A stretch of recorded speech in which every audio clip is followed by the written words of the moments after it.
Okay, good afternoon to all. जी, I think जिसको आना है आ चुके हैं सर, जो रह गए हैं वो बाद में वीडियो वगैरह देख लेंगे, किसी के पास टाइम नहीं होगा तो। ओके, आप लोग सर क्वेश्चन बता दीजिए, हम सेशन को फिर उसके बाद में आगे फॉरवर्ड कर लेंगे। क्या क्या क्वेश्चन थे, किसी के माइंड में हो तो डायरेक्टली बता दो, नहीं तो फिर मैं ग्रुप में काफी लोगों ने पोस्ट किए हैं, फिर उसके अकॉर्डिंग में रीड करके वहां से एक बार कवर कर लेंगे हम सर। किसी का डायरेक्ट क्वेश्चन हो तो बता सकते हैं सर, आज का सेशन दिन वाला है तो टाइम मिलेगा हमें डिस्कस करने के लिए। सर एक तो वही है कि इचिमोको को एक बार हम स्टॉक्स में भी एक बार देख लेंगे, चेक करके तो स्टॉक्स में कि कैसा चलता है नहीं चलता है। ओके, इचिमोको को एक, वेल परफॉर्म कर रहा है वो स्टॉक्स में भी देख लेंगे। ठीक है सैगल जी, हम इचिमोको को एक बार चेक कर लेंगे ना स्टॉक पे। ठीक है। एक एक बार कमल जी, फिब रिट्रेसमेंट है ना, उसका जरा कभी, when and how to use, मतलब कभी करना है और क्या क्या लेवल्स इम्पोर्टेंस है उसमें, ठीक है नरेश कौन जी। कौन से लेवल्स को ज्यादा वेटेज देना है ऐसे। राइट सर, फिब का भी एक बार चेक कर लेंगे। Done sir. मतलब आप मेरे ख्याल से बहुत बार यूज करते हो, तो मतलब आपका जो व्यू है कि क्यों यूज करते हो या कैसे करते हो, तो it will be useful for us also.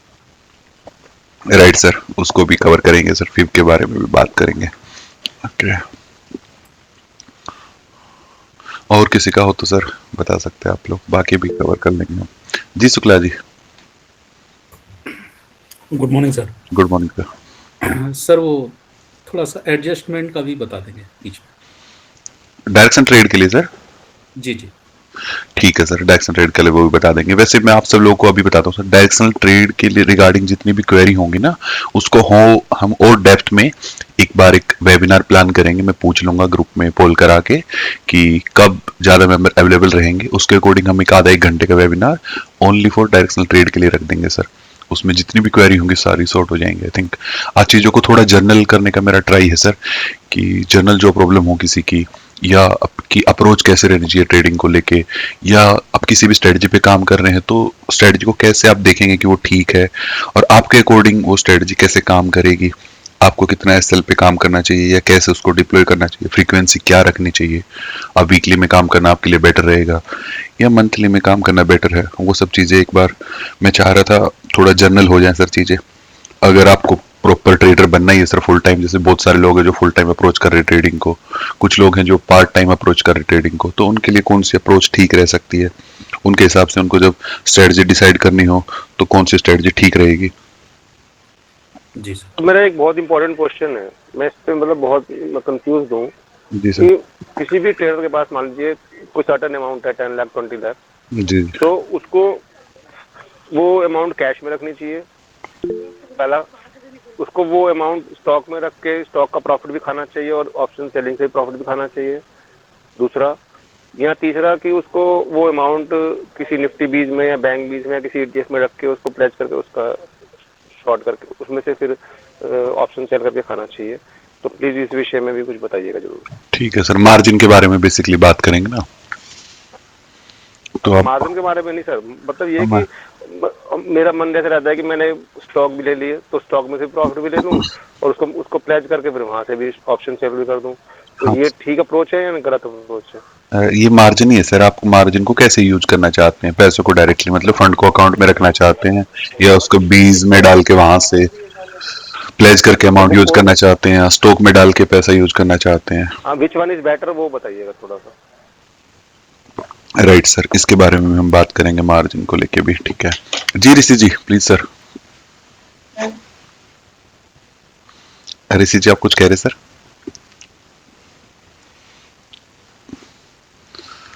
Okay, sorry sir, मेरी आवाज वो बंद थी, मैंने बंद कर दी थी। नो प्रॉब्लम सर, बताइए। सॉरी सर, मेरा क्वेश्चन ये था कि अ, जैसे अगर मेरी अपनी स्टडी के हिसाब से अगर मैं कोई डायरेक्शनल ट्रेड लेता हूँ जी, इंट्राडे के हिसाब से, इंट्राडे में ओके। और बेसिकली वो 20-30 पॉइंट के लिए है, जी, तो मेरे को क्या सेफेस्ट पॉसिबल पोजीशन क्रिएट करनी चाहिए और स्ट्राइक प्राइस क्या चूज करना चाहिए? राइट सर, इसके बारे में इंट्राडे को कैसे हम ट्रेड कर सकते हैं 20-30 पॉइंट के लिए। उसके बारे में भी डिस्कस कर लेंगे सर। राइट सर, ओके ठीक है। और किसी का हो तो बता दीजिए सर, नहीं तो फिर स्टार्ट करते हैं हम एक एक करके ना। मैं एक बार ग्रुप में भी देख लेता हूँ। सर एक क्वेरी और है जी अभिषेक जी। जी, वो पे ऑफ ग्राफ को कैसे स्टडी करते हैं? थोड़ा सा बेसिक्स मुझे कम आता है उसमें, ये जी कैसे बनता है और इसको इससे इससे कुछ एडजस्टमेंट की जाती है क्या? वो जो लाइन ब्लू कलर की होती है वो सब क्या होता है, थोड़ा सा समझा दीजिए। Done sir. पे ऑफ ग्राफ के बारे में भी ये कई बार बताया मुझे लोगों ने, इसके बारे में भी आज बात कर लेंगे थैंक यू। सर। ठीक है sir Abhishek. Good morning. Good morning. मुझे जानना था कि हाउ टू लॉक प्रॉफिट्स, लेके अब जैसे एक सर्टेन अमाउंट पे हम पहुंच गए, हम नहीं चाहते कि उससे नीचे हो जाए, हमारा जी ऊपर जी जाए, इट इज फाइन। तो उसको जो मिनिमम प्रॉफिट्स या जो भी अमाउंट हमें मिल रहा है उसको how to lock it by taking another hedge और ट्रेलिंग, मतलब कैसे करना चाहिए वो भी थोड़ा आप बताएं। राइट मैम, इसको भी कवर करेंगे हम, कैसे आप प्रॉफिट को लॉक कर सकते हैं। Okay sir. ओके ठीक है। आई थिंक इतना ही है, ग्रुप में भी यही सब थे सबके। I think due to work discuss how to tell person I will watch recording things in advance. फिप का था एंड ऑलरेडी। दीपक जी आपने भी पूछा। दीपक जी आप सुन रहे हैं क्या?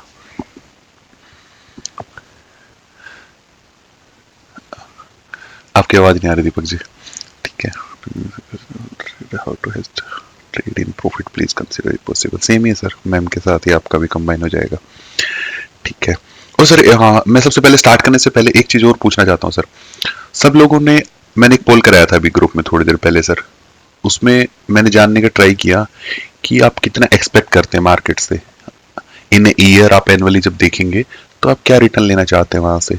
और मैंने दोनों ही ऑप्शन कंबाइन करके डाले थे सर। ऑप्शन ट्रेडिंग से आप कितना एक्सपेक्ट कर रहे हैं, और जो आपकी इन्वेस्टमेंट है, इन्वेस्टमेंट हो सकती है आपकी लिक्विड बीज में कहीं होगी 50%, हो सकता है निफ्टी बीज में कहीं भी पड़ी हो, ETF हो आपके पास, आपका म्यूचुअल फंड हो, या फिर आपका किसी स्टॉक में इन्वेस्टमेंट हो जिसको आप प्लेज करके कोलेटरल यूज कर रहे हैं ऑप्शन ट्रेडिंग के लिए।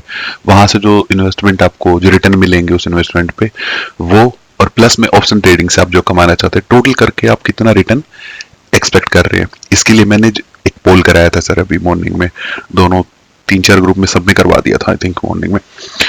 इस पोल का जो मैं रिजल्ट देख रहा हूँ ना सर, अभी आप सब लोगों ने, आप जब कोई पोल करते हो तो आप बाकी लोग भी रिजल्ट चेक कर पाते होगे ना सर कि कितने लोगों ने किसके लिए पोल किया? हाँ सर। Okay perfect. तो जब मैंने पोल कराया सर, इसमें मैंने 12 to 18% एक डाला था। एक ग्रुप की मैं बात कर रहा हूँ अभी, स्ट्रेटजी ट्रेडर की, हमारे मेन ग्रुप की सर। 12 to 18% में किसी भी मेंबर ने पोल नहीं किया। सबको पता है कि इससे ज्यादा मिल जाएगा लोगों को। 18 to 24% की जब हम बात कर रहे थे, तो यहां पे पोल किया गया 18 to 24% के लिए। आपका 4 लोगों ने पोल किया सर 18 to 24% के लिए। 4 लोगों ने यहाँ पे पोल किया। उसके बाद है हमारा नेक्स्ट पोल था 24 to 30% के बीच का जो फिगर था, इसके लिए पोल किया सर ऑलमोस्ट 11 लोगों ने। ये मैक्सिमम नंबर है सर। सब लोगों ने, जो मैक्सिमम लोगों ने पोल किया वो यहाँ पे पोल किया सर। इसके बाद 30 to 36 में एक बंदा है, 36 to 40 में भी लोग हैं। 36 to 40 में 2 लोग यहाँ पे दिखाई दे रहे हैं सर, और 2 लोग इसमें भी हैं। 40 to 50% में भी 2 लोग हैं सर, और 50% प्लस में भी आई थिंक 2 लोग उसमें भी हैं सर। 50% से ज्यादा जिनको चाहिए उसमें भी 2 लोग हैं सर। ओके, ये एक ग्रुप का सिनेरियो है। मैं दूसरा भी एक बार चेक कर लेता हूँ इसमें क्या किया लोगों ने। हाँ, इसमें भी जो मैक्सिमम नंबर है वो यहीं पे है सर। उसमें दूसरे ग्रुप में 8 लोगों ने यहाँ पे पोल किया है, जो आप यहाँ पे चाहते हैं। 50% प्लस में हमारे राहुल जी खड़े हुए हैं, उनको मैं जानता हूँ सर। 36 to 40 में भी लोग हैं, इसमें वहां भी 3 लोगों ने पोल किया है। 24 to 30 में सबसे ज्यादा पोल हुआ है जो कि 8 है, और इसके नीचे यहाँ भी ज्यादा पोल है, यहाँ भी 5 लोग हैं। सेकंड हाईएस्ट नंबर है आपका, नंबर ऑफ पीपल आप देखेंगे तो इस बात से सर आप जब पोल कराते हैं ना, जब हम देखते हैं तो हमारे ग्रुप में मैं मान के चलता हूँ सर सारे अच्छे लोग हैं। कुछ पुराने लोग भी हैं जिनको 20 इयर्स प्लस का एक्सपीरियंस है सर। कुछ ऐसे लोग हैं जिनको 1 ही साल हुआ मार्केट में, किसी को 6 महीने, किसी को 5 साल, किसी को 10 साल। तो एक्सपीरियंस सबका ऊपर नीचे है। लेकिन जब लोग पोल करते हैं ना सर, तो सोच समझ के ही करते हैं। ऐसा नहीं है कि जैसे आपने 24 to 30 सिलेक्ट किया होगा तो कुछ तो माइंड जरूर लगाया होगा सर, आपके एक्सपीरियंस रहे होंगे ऐसे, या आपने कहीं से भी सुना होगा ये कि ये कम है या ज्यादा है। 50% से ऊपर जैसे राहुल जी ने मुझे बता दिया हो। अब मैं अगर इस पोल में 100% डालूंगा सर, उसमें आई थिंक कोई पोल करने वाला नहीं होगा ना। बहुत कोई सिलेक्ट नहीं करेगा 100% को। अगर मैं बात करूंगा जैसे अभी 12 to 18 में किसी ने भी सिलेक्ट नहीं किया, क्यों? क्योंकि लोगों को पता है कि ये बहुत ही कम रिटर्न है, ये तो आराम से निकल जाएगा। मोर देन 50 में भी लोग सिलेक्ट नहीं करेंगे, क्यों? लोगों को पता है इतना ज्यादा नहीं मिलेगा। तो एक बीच वाला प्रैक्टिकल रिटर्न हमें हमेशा देखना होता है। अब अगर मैक्सिमम लोग यहाँ पे पोल कर रहे तो सर यही आई थिंक प्रैक्टिकल रिटर्न होगा सर, क्योंकि ज्यादा लोग वहां पे पोल कर रहे हैं। अब कुछ लोग इससे हल्का सा नीचे भी हैं क्योंकि ज्यादा सेफ्टी चाह रहे हैं, जो नीचे वाले लोग 18 to 24 में। कुछ लोग जो और ज्यादा एग्रेसिव होना चाहते हैं वो थोड़ा सा 36 to 40 के आसपास में। लेकिन एक रेंज है हमारे पास कि यही एक प्रैक्टिकल जोन है जहां पे हमें प्रॉफिट मिल सकते हैं। आप इससे बहुत नीचे जाएंगे तो काम करने का फायदा नहीं है कि आप बिल्कुल ही 10-12% कमाएंगे दोनों मिला के, तो बहुत ही कम है। अगर आप 40% या उससे कहीं ऊपर का एक्सपेक्ट कर रहे हैं तो वो भी गलत है, क्योंकि वो भी प्रैक्टिकली पॉसिबल नहीं हो पाएगा।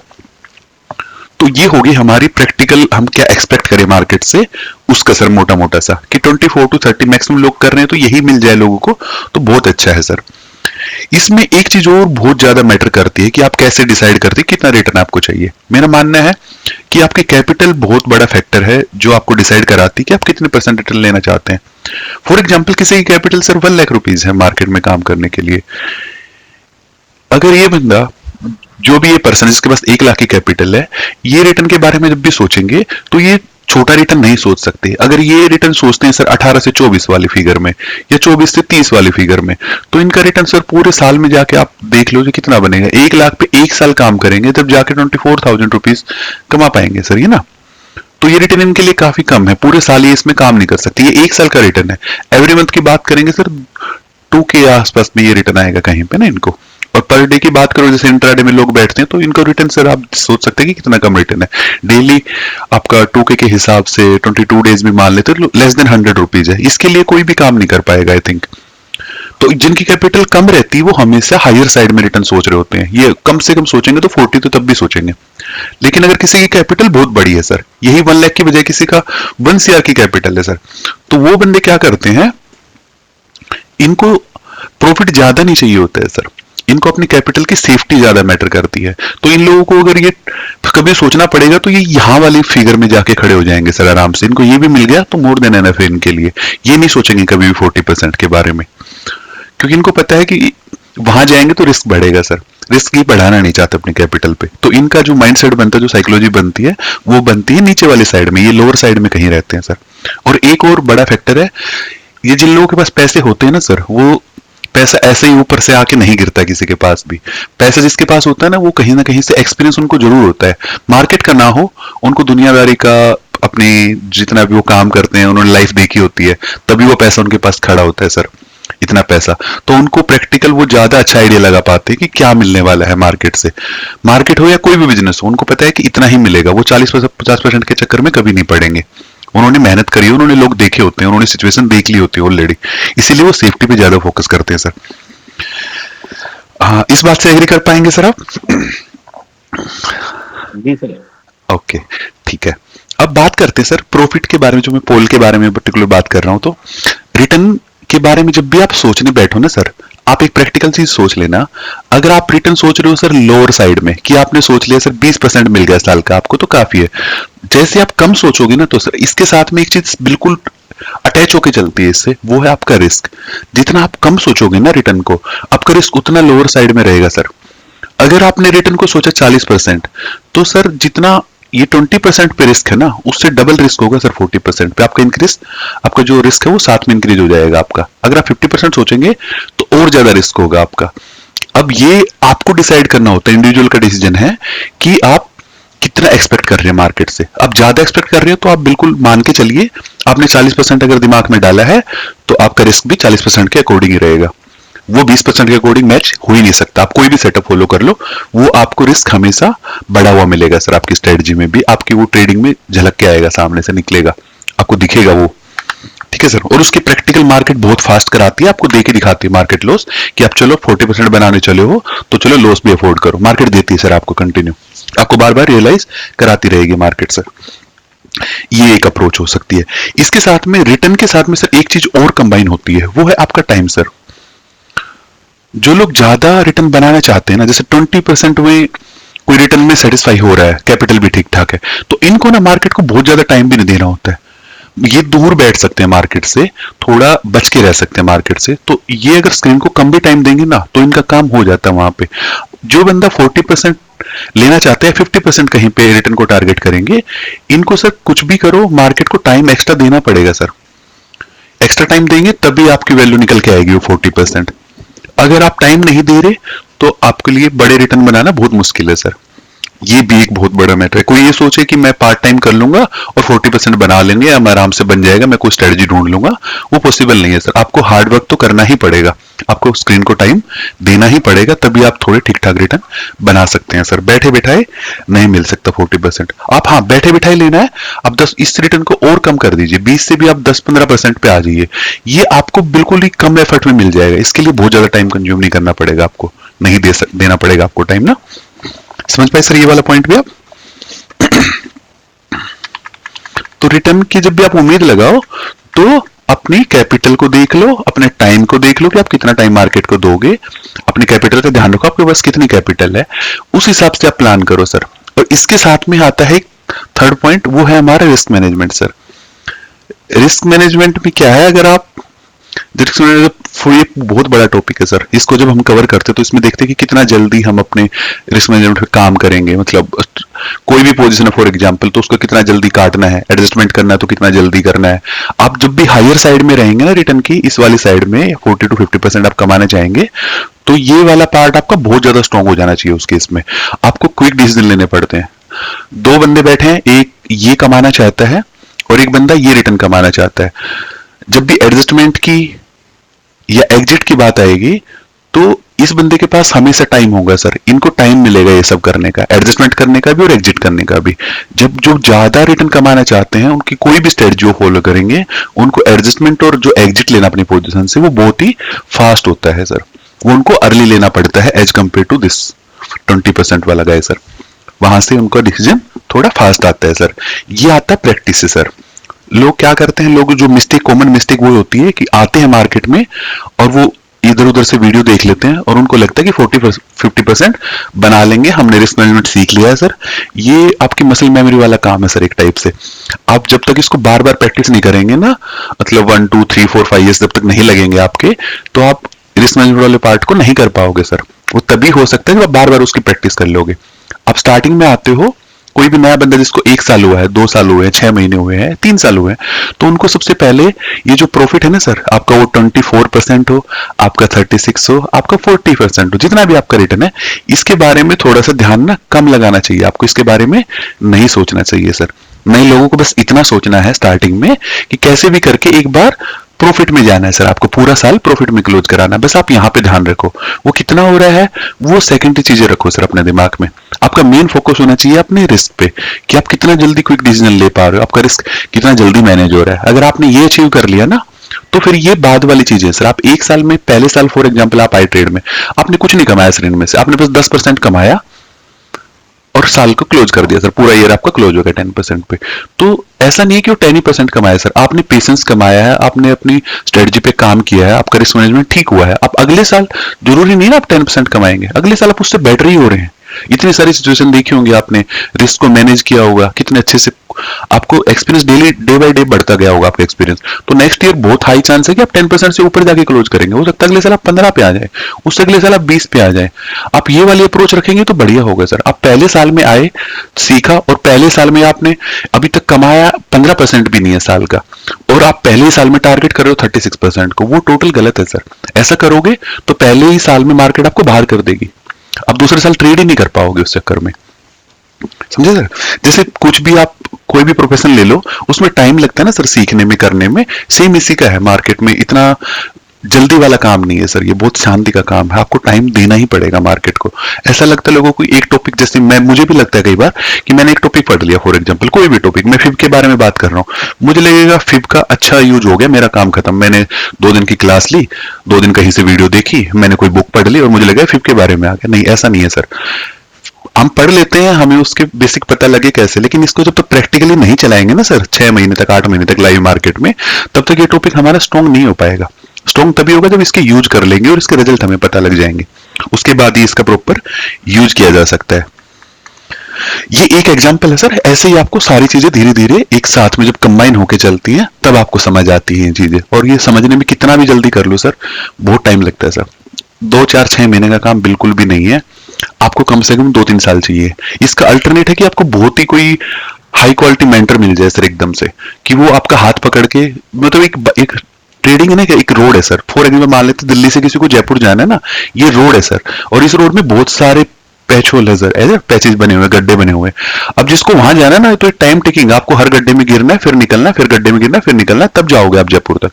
इसका अल्टरनेट क्या हो सकता है, वो पॉसिबल नहीं है, बहुत ही रेयर कहीं भी होता है कि आप दिल्ली से जयपुर जा रहे हो, जो बंदा आपसे पहले जयपुर गया हो वो आपका कहीं हाथ पकड़ के सारे गड्ढे बता दे कहाँ का है, और आप साइड होकर निकल जाओ। लेकिन उसमें फिर ये भी प्रॉब्लम होती है, वो कितना भी आपको बता ले, आप फिर भी जाओगे गड्ढे में, जाके तो जरूर देखोगे कि क्या है इस गड्ढे में, एक बार तो गिर के देख ही लेते हैं। ये भी एक प्रॉब्लम होती है सर बंदे के साथ में। तो ये कुछ ऐसी जर्नी है सर, ये थोड़ी लंबी जर्नी है। इसको अगर आपको काम करना है तो मार्केट में, इसको जल्दबाजी में कभी मत लो कि आप आए हो और पैसे डालेंगे हम 2 4 10 लाख रुपए और कल से प्रॉफिट बनाने लग जाएंगे, ऐसा नहीं होगा सर। मार्केट आपको बाहर करेगी, कितने दिन में कर पाएगी वो आप पे डिपेंड करेगा, आप उसको कितना सीख रहे हो, कितना उसको रेस्पॉन्ड कर रहे हो सर ठीक चीजों से, वो एक चीज है सर। रिस्क रिवार्ड रेट्स के प्रूफ, इसमें क्या बोलता हूं मैं, रिटर्न के बारे में इतनी सारी चीजें सर मेरे साइड से। इसमें किसी को डाउट आया हो तो बताओ सर, या किसी का डिफरेंट भी हो तो वो भी शेयर कर सकते हैं, वो भी सुन सकते।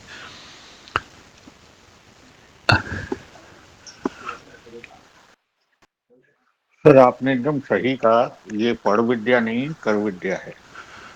मैं भी 2 साल से पढ़ लिया जी सर। कर विद्या है ये, पढ़ विद्या है नहीं। करने के बाद ही आपको over a period of time ही समझ में आएगा, और तभी आप बिल्कुल ठीक बोले हैं आपने तो। सर बिल्कुल ठीक बोला, और कर विद्या बिल्कुल भैया ने बिल्कुल सही बोला कि इसमें इतनी सारी चीजें हैं जो कहीं किसी बुक में नहीं लिखी। जैसे विक्स है, सब चीजें चेंज होती रहती हैं समय समय पे, कभी इलेक्शन है, कभी विक्स है, कभी रिजल्ट है, कभी कुछ है, तो करने से ही आता सर। ये आपकी बात बिल्कुल ठीक है, और इसमें मेंटर का बहुत बड़ा रोल है। अगर मेंटर बढ़िया है तो आपको वो फिर भी बचा के निकाल के ले जाएगा, अदरवाइज आप गड्ढे में गिर गिर के निकलोगे। मेंटर का इतना बड़ा रोल नहीं है सर मेरे हिसाब से, इंडिविजुअल मुझे लगता है कोई भी आदमी आपको बता सकता है, बस वो आपके साथ नहीं चल सकता। दिल्ली से जयपुर जाना है तो वो मेंटर वो जा चुका है ऑलरेडी, वो जस्ट आपको बता देगा कि कहाँ कहाँ पे, उस वक्त चलना तो आप ही को। दूसरी बात सर, आपकी ये बात बिल्कुल अच्छी है कि अगर ज्यादा एक्सपेक्टेशन करोगे ना, एक्चुअली क्या है सर, मैं भी जब शेयर मार्केट में आया था ना, तो मुझे ऐसा लगता था कि इससे आसान कोई काम नहीं है। पैसा लगाओ, थोड़े दिन डबल हो जाएगा, निकल जाओ, बाहर आ जाओ। पर जब मैंने इसमें 5 साल 10 साल हो गए मुझे, तो मुझे रियलाइज हुआ कि इससे मुश्किल काम कोई नहीं है, शायद बहुत ही मुश्किल काम है। इतना आसान दिखता है, उतना आसान है नहीं। तो सर आपकी बात बिल्कुल ठीक है, I am agree with you. Okay चलो sir, thank you. Kamal ji, ऐसे मेरा एक क्वेश्चन था। जी राहुल जी कैसे हो सर? 50% प्लस में पोल करके बैठे हो सर, क्या चाहते हो? मैंने कहा मैं जरूर पोल करूंगा, तभी आप इतना खोलोगे। मुझे पता था सर, बताओ। मुझे जैसे आपको इतना टाइम हो गया और लोगों को भी इतना टाइम हो गया जी, तो मतलब आपको नीड लगती है क्या कि नया सीखा जाए या कोई नई टेक्निक वगैरह सीखी जाए, कि जैसे सैचुरेट हो गया है सब कुछ, मतलब इजी हो गया है। जैसे हमको तो मेरे को तो डेली बेसिस पे बहुत हार्ड लगता है कि यार ये समझ में ही नहीं आ रहा है ये क्या कर रहा है या क्यों हो रहा है ये। तो आपके साथ भी मतलब ये फेज ऐसे ही चलता है कि एक टाइम के बाद हो जाता है कि देखो सर, मतलब नई चीजें हम डेली आती रहती हैं, कुछ ना कुछ चीजें नए लोगों से। मैं जैसे अभी सर बहुत ही प्रैक्टिकल एग्जांपल आपको बताऊंगा। जैसे अभी चल रही है सर हमारी ये वेबिनार है ना, इसमें इतने सारे लोग आए, कोई नया मेंबर भी आएगा, कोई पुराना भी आएगा। मैं आज बैठा हूं सर, मुझे मार्केट में 8 साल हो गए काम करते। मैं ऐसा लगता है मुझे 8 साल तो हुए हैं, मैं डबल करके मानता हूं कि मैं दिन रात काम किया तो मैं ऐसे डबल एक्सपीरियंस काउंट करता हूं मैं तो, अगर पर्सनली मुझे अपना काउंट करना होता है। लोग मार्केट को जब भी बात करते सर कितने साल से कर रहे हैं, लोग ऐसा बोलते सर 2 साल से कर रहे हैं। 2 साल में लेकिन आप नंबर ऑफ आवर्स कैलकुलेट करोगे ना, कितने घंटे दिए, तो डेली का 1 घंटा 2 घंटा 3 घंटा। मेरा इसका अपोजिट है सर। मैंने जब मार्केट को टाइम दिया ना, अगर मैंने बोला एक दिन दिया मार्केट को, तो सर मैंने दिन में 17 18 घंटे मार्केट को दिए, बस 5 6 घंटे सोया खाया पिया हूं, बस इसके अलावा कुछ नहीं किया। तो आप कैलकुलेट करो कि वो आवर्स कितने हैं।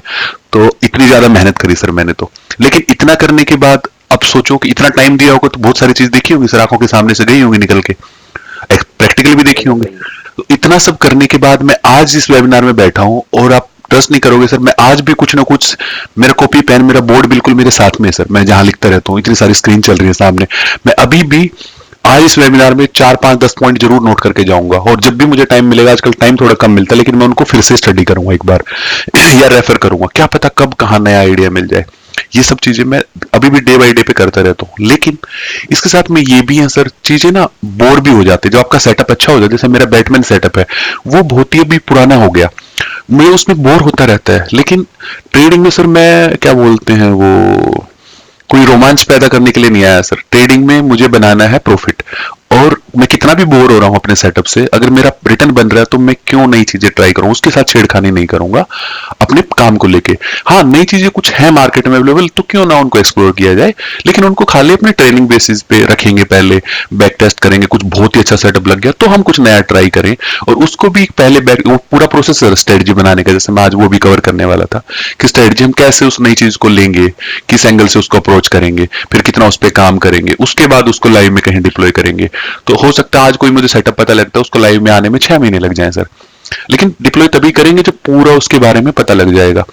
चीजें बोर हो जाती है पुराने सेटअप, अब एक स्ट्रेटजी में जब काम करते हो ना लंबे टाइम तक, तो बोर करती हैं वो चीजें, लेकिन फिर वही सर, बोर तो होना ही पड़ेगा। और ऐसा भी बोला गया है मार्केट में, बहुत जो एक्सपीरियंस लोग बोलते हैं, जब तक आपको किसी सेटअप में बोर फील नहीं होना कि आप बोर हो रहे हो, बोरिंग नहीं लगे, तब तक रिटर्न भी नहीं बनेंगे सर मार्केट से। डेली अगर रोमांच बना रहेगा कि कहाँ जाएगी, पैसा नहीं बना पाओगे सर। पैसा तभी बनेगा, सर एग्जैक्टली बिल्कुल ठीक बोला आपने सर, ये बात आपने बिल्कुल सही बात बोली। ओके, वो ऐसा है सर। तो नए सेटअप हम, मैंने भी शायद पढ़ा था। ओके जी सर। तो ऐसी चीजें जब हम देखते हैं ना सर, डेली बेसिस पे कुछ ना कुछ नया आता है, तो हम उनको कर लेते हैं एक्सप्लोर कि क्या चीजें हैं, चलो टाइम मिलता है तो हम उनको भी ट्राई करते हैं। लेकिन टाइम लगता है सर उन चीजों को, नई चीजों को मार्केट में लाइव आप पोजीशन के साथ उतारने में, पैसा डिप्लॉय करने में टाइम लगता है। वो टाइम टेकिंग प्रोसेस है सर, बहुत इजी नहीं है। इस सेम जैसे मकबूल जी की स्ट्रेटजी थी, हमें पता लग गई, लोगों ने उतार दिया। अगर मैं प्रैक्टिकल बात करूं सर, मुझे भी पता है वो सेटअप कैसे है। इनफैक्ट ऐसा लगता है, मेरा इतना एक्सपीरियंस है कि अगर मैं सेटअप पे ढंग से काम कर दूं, अगर मैं अपने 5 7 दिन निकाल दूं उस सेटअप के लिए, उसको बैक टेस्ट कर लूं एक बार मैनुअली बैठ के, और मैं थोड़ा सा उस पर ध्यान लगाऊं कि कितना रिटर्न। यस सर, सही है। मतलब सर जैसे ये लोग कहते हैं, पता ही है हमको सबको भी मार्केट बड़ा हार्ड है, तो जैसे हम मेन काम जो करते हैं, जॉब करते हैं, वो करते हैं और ये भी करते हैं पैरेलल में, थोड़ा, मतलब ये लॉन्ग टर्म में मतलब सीखना ही पड़ेगा क्या? मतलब यही मैं पूछ रहा था आपसे कि सेचुरेशन आ गया, कहानी खत्म, अब इसके बाहर कुछ नहीं है। सैचुरेशन पॉइंट आ जाएगा सर, एक पॉइंट के बाद आपको क्या लगेगा, मार्केट में मान लो फॉर एग्जांपल कुछ 100 थिंग्स है सीखने के लिए, आपने एक्सपीरियंस ले लिया और सारी चीजें आपने पढ़ ली, 100 में से 100 तो नहीं पढ़ पाओगे, हो सकता है आप 80 तक पहुंच गए।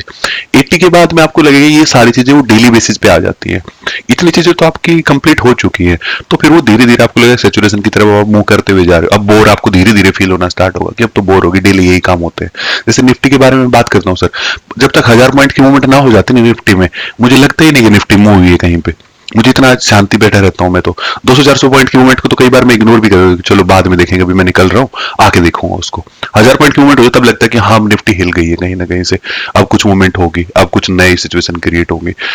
ये बोरियत आपकी धीरे धीरे आएगी सर एक्सपीरियंस के साथ में, जो आप करते रहेंगे। लेकिन ये क्यों होता है सर? क्योंकि 200-400 पॉइंट की मूवमेंट को मैं कितनी बार देख चुका हूं सर, इतने बार देख लिया कि 200-400 पॉइंट की मूवमेंट मुझे फील ही नहीं होती। उसमें जो एक्शन मुझे लेने हैं उनको मैंने पहले बैक टेस्ट कर लिया। 400 पॉइंट की मूवमेंट अगर निफ्टी पे होगी तो क्या एक्शन मेरे होने चाहिए, उन एक्शन को मैंने पहले बैक टेस्ट किया, फिर फॉरवर्ड टेस्ट किया, अब उनको लाइव में कितनी बार डिप्लॉय कर चुका हूं मैं उन एक्शन को। तो अब 200-400 पॉइंट कभी भी हो जाए, मुझे पता है क्या करना है, सेट ऑफ रूल है वो, उसके साथ डिप्लॉय कर देंगे, ऊपर नीचे जो एडजस्टमेंट होनी होगी। हाँ 1000 पॉइंट की मूवमेंट आती थोड़ा नया सा लगता कि यार 2 महीने से नहीं हुई थी, आज हो गई 1000 पॉइंट की, तो ये थोड़ा सा टाइम लग गया, आज कुछ कर लेते हैं, उस टाइप से अप्रोच करते सर मार्केट को, या अपनी स्ट्रेटजी को भी। हम आपका भी हो जाएगा सर, धीरे धीरे लगे रहोगे तो हो जाएगा। बस थोड़ी ट्रेडिंग में एक ही सर सबसे मेन मैं बताता हूँ, सब चीजों का निचोड़ बता रहा हूँ, आपको ना अपने प्रॉफिट का ध्यान रखना है कि आप प्रॉफिट कितना कमाना चाहते हैं, उसको प्रैक्टिकल से मैच करवा लो, आपकी सारी चीजें ठीक होती चली जाएगी।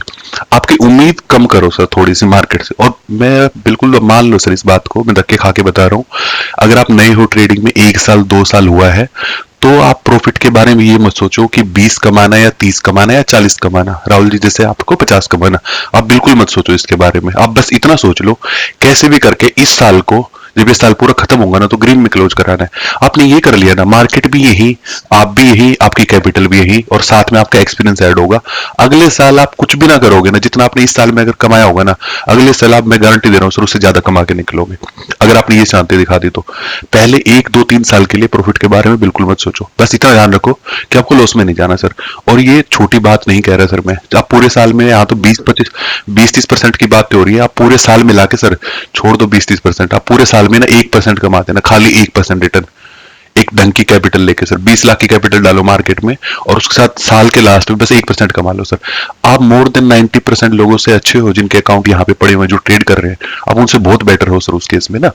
आप अगले साल नहीं कमाओगे 1%, आप अगले साल उससे ज्यादा ही रहोगे हमेशा, और कैपिटल भी आपकी बची रहेगी, आपको एक्सपीरियंस आ गया। दूसरे साल में कौन रोक रहा है आपको प्रॉफिट कमाने से? दिक्कत बस इतनी है सर, पहले साल बिल्कुल नहीं कमा, एकदम से आए हो और आते ही बस सीधा टारगेट बना दिया कि 30% कमाना है या 40 कमाना है। ये वाली अप्रोच थोड़ी सी दिक्कत करती है सर लोगों को। मार्केट हम सबसे ज्यादा स्मार्ट है सर, आपसे भी मेरे से सबसे ज्यादा स्मार्ट है। मार्केट बिल्कुल चांस नहीं देती किसी को भी।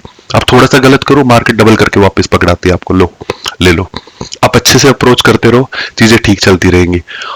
आपको सही चीजें जो करनी है ना सर, वो डेली करनी है। गलती एक दिन भी करोगे तो वो बहुत बड़ी गलती है।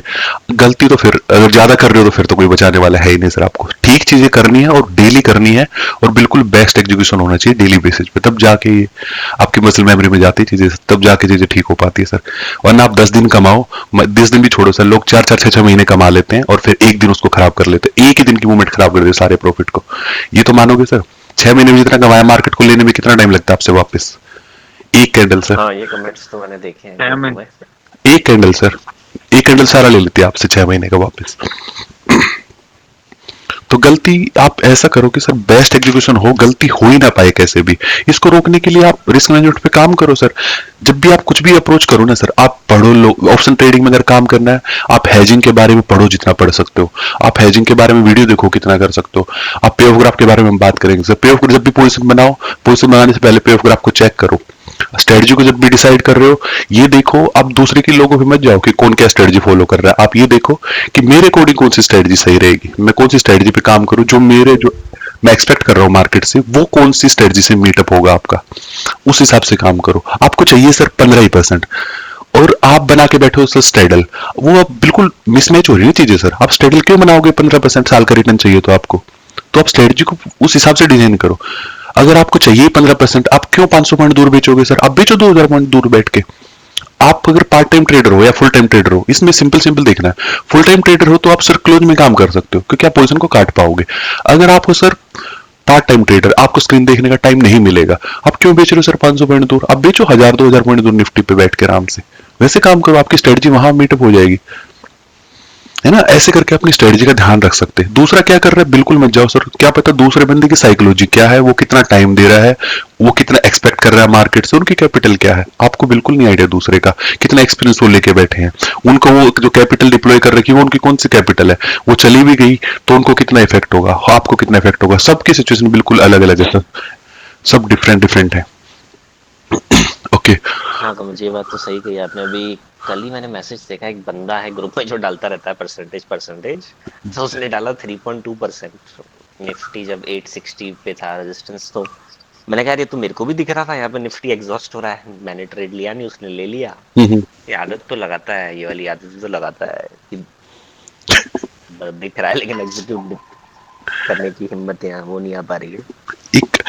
एक वर्ड है ना सर, बीच में जोड़ूं मैं बीच में? जी सर। सर होता क्या है कि आदमी को ना रोमांच आता है, बिल्कुल आपने कहा, जब ऑप्शन बाइंग में रोमांच आने लगता है तो। और इसमें सबसे बड़ा जो क्या बात होती है कि इसमें जो पैसा जेब से नहीं जाता, आपकी कैपिटल में से धीरे धीरे घटता रहता है, रोज होता रहता है। मान लीजिए आपकी कैपिटल 1 लाख रुपए है, आपने नुकसान किया 10,000 का, आपके 90 रह गए, फिर उसमें से ब्रोकरेज भी घट गई, वो रह गए आपके 88, फिर नेक्स्ट डे आपने नुकसान किया, फिर 10 नुकसान हो गया। वो दिखते नहीं है पर धीरे धीरे खत्म हो जाते हैं।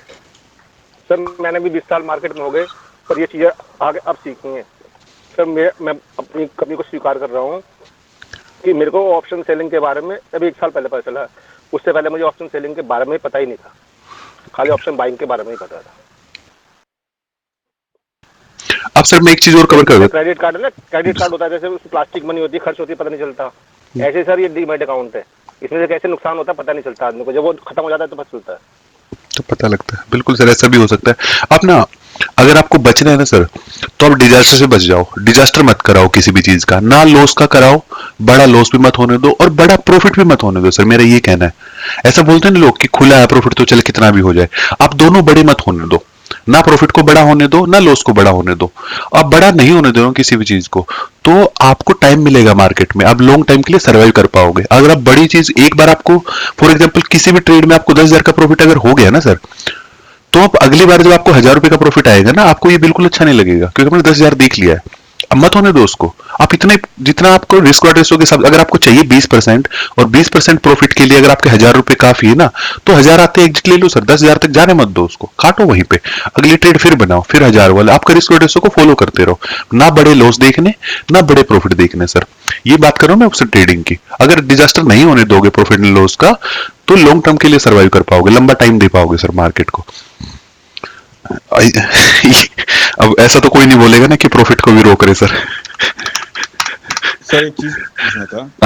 एक मिनट त्रिपाठी जी, एक शुक्ला जी आप बताइए सर, आपने पहले हैंड रेज किया। जी सर। सर मैं जैसे स्ट्रेटजी बिल्डर पे भी अपना पोजीशन बना लेता हूँ, उसका पे ऑफ भी चेक कर लेता हूँ, जी। लेकिन जब प्रैक्टिकल जाता हूँ मार्केट में तो चीजें वैसी नहीं होती जैसी शो होती हैं। उसका क्या कर सकते हैं? ऐसा मतलब कैसे नहीं होती सर, मुझे समझाओ जरा आप एक बार। जैसे फॉर एग्जांपल आपने कोई पोजीशन बना दी, उसका एक आपने उसको बिल्डर पे भी बना दिया साथ में, आप बिल्डर पे बना लिया और उसका कुछ देख पे लिया ग्राफ कि बन इसमें गया। ये लॉस हो सकता है, ये प्रॉफिट हो सकता है, लेकिन जब प्रैक्टिकल मार्केट में जाते हैं तो चीजें अलग हो जाती हैं, वो मतलब उस तरह से नहीं दिखती जैसे होनी चाहिए, कुछ अंतर रहता है। आप कुछ क्या प्लान बिल्डर से आप कुछ प्लान करके करते होगे सर। फॉर एग्जांपल आपने कोई स्ट्रेटजी डिप्लॉय कर दी और आपने सिमुलेटर पे डाला उसको, आपको जी उसमें प्रॉफिट दिखा रहा है सर, आपको मान लेते हैं कुछ भी प्रॉफिट दिखा रहा है आपका 2% सर, है ना, राइट सर, लॉस उसमें दिखा रहा है सर आपका 4%, राइट ऐसा कुछ होता होगा सर, है ना, जी। ऐसा कुछ हुआ। आप मुझे बताओ लाइव मार्केट में जाओगे तो क्या होता है सर आपके साथ, प्रॉफिट बढ़ जाता है या प्रॉफिट कम हो जाता है, या लॉस बढ़ जाता है लॉस कम हो जाता है?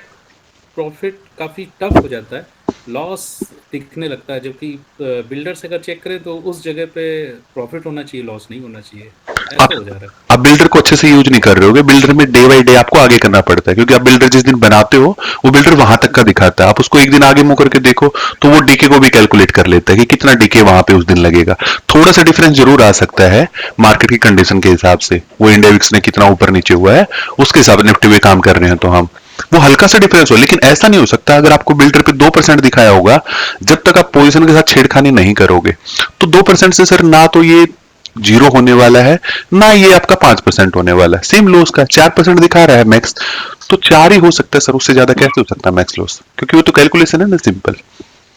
ये हो सकता है ब्लू लाइन की थोड़ी एडजस्टमेंट होती रहती है, वो हल्का सा ऊपर नीचे हो सकता है। फॉर एग्जांपल आपने को नेक्स्ट डे आपने एक्सप्लोर किया सिमुलेटर पे, आपने जहां भी बनाया सर इसको सिमुलेटर पे डाल के, वहां पे आपको दिखा कि आपका लॉस अगले दिन 1.5% तक जा सकता है, लेकिन अगले दिन लॉस गया सर 2% तक। आप इसकी बात कर रहे हैं सर?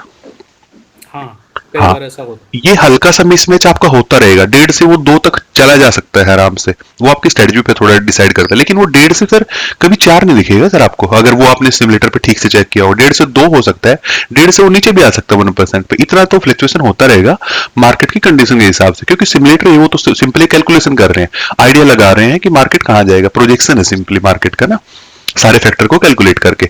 इसमें हल्का डिफरेंस हो सकता है लेकिन बड़ा मेजर डिफरेंस नहीं होगा जब तक आप मेन अपनी कोर पोजीशन में कुछ चेंज नहीं करेंगे। जी, ओके सर, और ये सब चीजें सीखने की सर, जैसे अभी सर आपने बताया ना शुक्ला जी, ये सब चीजें सीखने की है आपको। अगर ट्रेडिंग में रहना ना, मैं थोड़ी लिस्ट बताता हूँ आपको, एक मिनट। ओके सर, मैं एक एक करके कवर करूंगा पहले। हाँ अभी त्रिपाठी जी आप बताइए सर। हाँ सर, मेरा ये पूछना था सर, जैसे जैसे क्लास में सर कुछ कमजोर विद्यार्थी हमारी तरह होते हैं। आप नहीं हो सर। तो नहीं सर, ऐसी बात नहीं है। जी तो सर। थोड़ा क्वेश्चन जेन्युइन है। जी सर। तो जैसे तमाम विक्स है और तमाम सारी बहुत सारी चीजें हैं स्टॉक मार्केट में, आप जानिए ना, बहुत सारी चीजें जानने के लिए। जी सर। तो जो कमजोर विद्यार्थी हैं वो सर क्या ऐसा जान लें, क्या क्या चीज जिससे उनका गुजारा भत्ता हो जाए, गुजारा हो जाए? इस मार्केट में, या एक स्ट्रेटजी पे वर्क किया जाए, इसी पे काम करता रहे आदमी, बहुत अधिक जानने की जरूरत नहीं है। राइट सर, इसके बारे में मैं आपको भी एक लिस्ट बताऊंगा सर, अभी पूरी क्या क्या बेसिकली आपको पता होनी चाहिए, बेसिक चीजें सबको पता होनी चाहिए, वो भी चीजें मैं एक लिस्ट ही पूरी बता देता हूँ। जी हार्दिक जी, सर आप कुछ कह रहे सर? जी जी, अभी जैसे बात किया ना आपने कि बेसिक चीजें गुजारा करने के लिए सीखना चाहिए। अभी मैं एक्चुअली 5-6 साल से ऑप्शन ट्रेडिंग कर ही रहा हूँ राइट सर। और प्रॉफिटेबल भी रहा हूँ। और राइट जैसे आपने बोला ना कि कैपिटल प्रोटेक्ट करना, वो भी एक प्रॉफिट ही है। जैसे पहले साल में आपका फोलियो ग्रीन में क्लोज हुआ, जी, तो that is profitable only. Profitable. तो आपका ये प्लस पॉइंट ही है, मतलब वो एग्री हूँ। मगर अब जब आप बड़ी कैपिटल डिप्लॉय करके आते हो कि मैं अभी एटलीस्ट 2-3 CR से कर लेता हूँ निफ्टी, ठीक है ठीक है। सर। तो सर अभी अभी अभी एक प्रॉब्लम ये आता है कि अभी हर बार छोटा छोटा छोटा प्रॉफिट कब तक देखेंगे, जब हमको बड़ा कुछ प्लान करना है। अगर आपको गुजारा ही करना है तो अपना काम धंधा करो ना, फिर ये निफ्टी विफ्टी करने की जरूरत ही क्या है। बड़ा अगर आप प्रॉफिट। इसको जी। मेन बिजनेस के लिए, आप इसको अगर आप ट्रेड करने के लिए चाहते हो कि आप इसको मेन बिजनेस बनाना चाहते हो, या तो इसको आप कुछ अलग लेवल पे देखना चाहते हो, हम्म। अगर 1-2% तो आप जो भी अपना काम कर रहे हो उसको भी आप ढंग से करोगे ना, तो शायद आपका गुजारा हो ही जाएगा। जी सर। मगर हम तो यहाँ पे कुछ एक्स्ट्रा करने के लिए आ रहे हैं कि ये हम लोग को बटन दबा के जो कमाने का आदत पड़ गया है ना, वो जी अभी जी। छूटा नहीं जा रहा है। ओके। ठीक है। तो हम लोग क्या कर रहे हैं कि पूरी कैपिटल लेके यहाँ पे आ गए हैं। जी। ठीक है। तो प्रॉफिट अभी 1-2 लाख देखना, वो मतलब कुछ उसमें मजा ही नहीं आ रहा है। तो अभी मैंने कुछ स्ट्रेटेजी ऐसी बनाई है कि चलो 1 CR के मैंने 100% कर दिए। अभी आप बोल रहे हैं कि एग्रेसिवली ऑप्शन बाइंग में आपके पास 2 ऑप्शन है कि आप अनलिमिटेड प्रॉफिट कमा सकते हो, और सेलर में जैसे आप बता रहे हो कि आपको प्रॉफिट लिमिटेड है जी और रिस्क अनलिमिटेड है। जी। तो मैं वो क्यों करूं कि अनलिमिटेड रिस्क, और हर बार ऐसा हो रहा है कि जब मैंने बड़ी पोजीशन ली है, हम्म। 50-50 लॉट मार के बैठा हूं, और हम्म। मार्केट में वो अमेरिका में ट्रंप ने कुछ बोल दिया और यहाँ पे मेरी बैंड बज के खड़ी हो गई। जबकि ओके। मेरी सारी स्ट्रेटजी, सब कुछ एकदम इंडिकेटर, ये ग्राफ देख लिया, चार्ट देख लिया, सब कुछ बराबर हो गया। आज अभी फ्राइडे नाइट है, ओवरनाइट पे ये इसने कुछ बोला, ये ईरान पे एक बॉम्ब गिराएगा। सबसे पहले ईरान पे बॉम्ब गिरे ना गिरे, सोमवार को मेरे फोलियो पे बराबर से गिर जाता है वो। ओके, अब मैं जितना आपने बताया सर मैं रिलेट कर पा रहा हूँ। अब मैं एक बहुत ही छोटा क्वेश्चन पूछता हूँ सर आपसे। पहले तो ये जी बताओ जी मुझे कि जी। आप मार्केट में आए हो, आपने जैसे बोला कि छोटा छोटा प्रॉफिट कब तक लेंगे, अगर इसको मेन बिजनेस देख रहे हो तो हमें बड़ा कमाना है ना इससे। हाँ हाँ। आप बड़े से आपका क्या मतलब है सर, आप कितना परसेंट एक्सपेक्ट कर रहे हैं मार्केट से, इन ईयर की मैं बात कर रहा sir, per annum? At least 5%, at least 5, मतलब 2 साल में पैसा डबल ना कर पाओ तो वो कोई मतलब नहीं है। 5% मतलब 60% एनुअल हो गया। तो आप अगर 2 साल भी, 1 साल में 2 महीना भी आप लॉस में रहे, तो 10 महीना में प्रॉफिट, अगर अगर प्रोफेशनल अच्छे से ट्रेड कर पा रहा हूँ, तो शायद मुझे 10 महीना तो प्रॉफिट में रहना चाहिए। आप चाहे कोई भी स्ट्रेटजी लगा लो, फलाना ढिमका इंडिकेटर या बाय सेल कॉल पुट कुछ भी ले लो, निफ्टी ले लो, बैंक निफ्टी ले लो, मुझे उससे कोई मतलब ही नहीं है।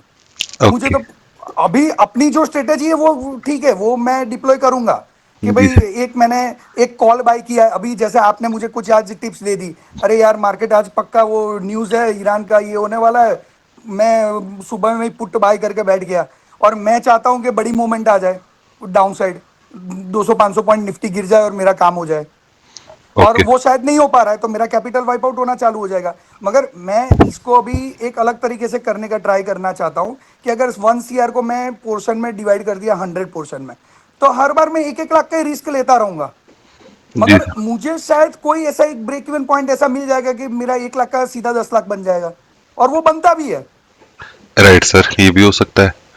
तो मतलब मेरे मेरे समझो 9 ट्रेड भी गलत हो गए ना, तो मेरा 9 लाख गया, मैं 91 लाख पे खड़ा हूं अभी भी। ठीक है। मगर मेरा अभी 10वां ट्रेड मैंने जब 1 लाख का डाला, तो वो मेरा फिर से मेरा कैपिटल तो वापस लेके आ ही जाता है वो।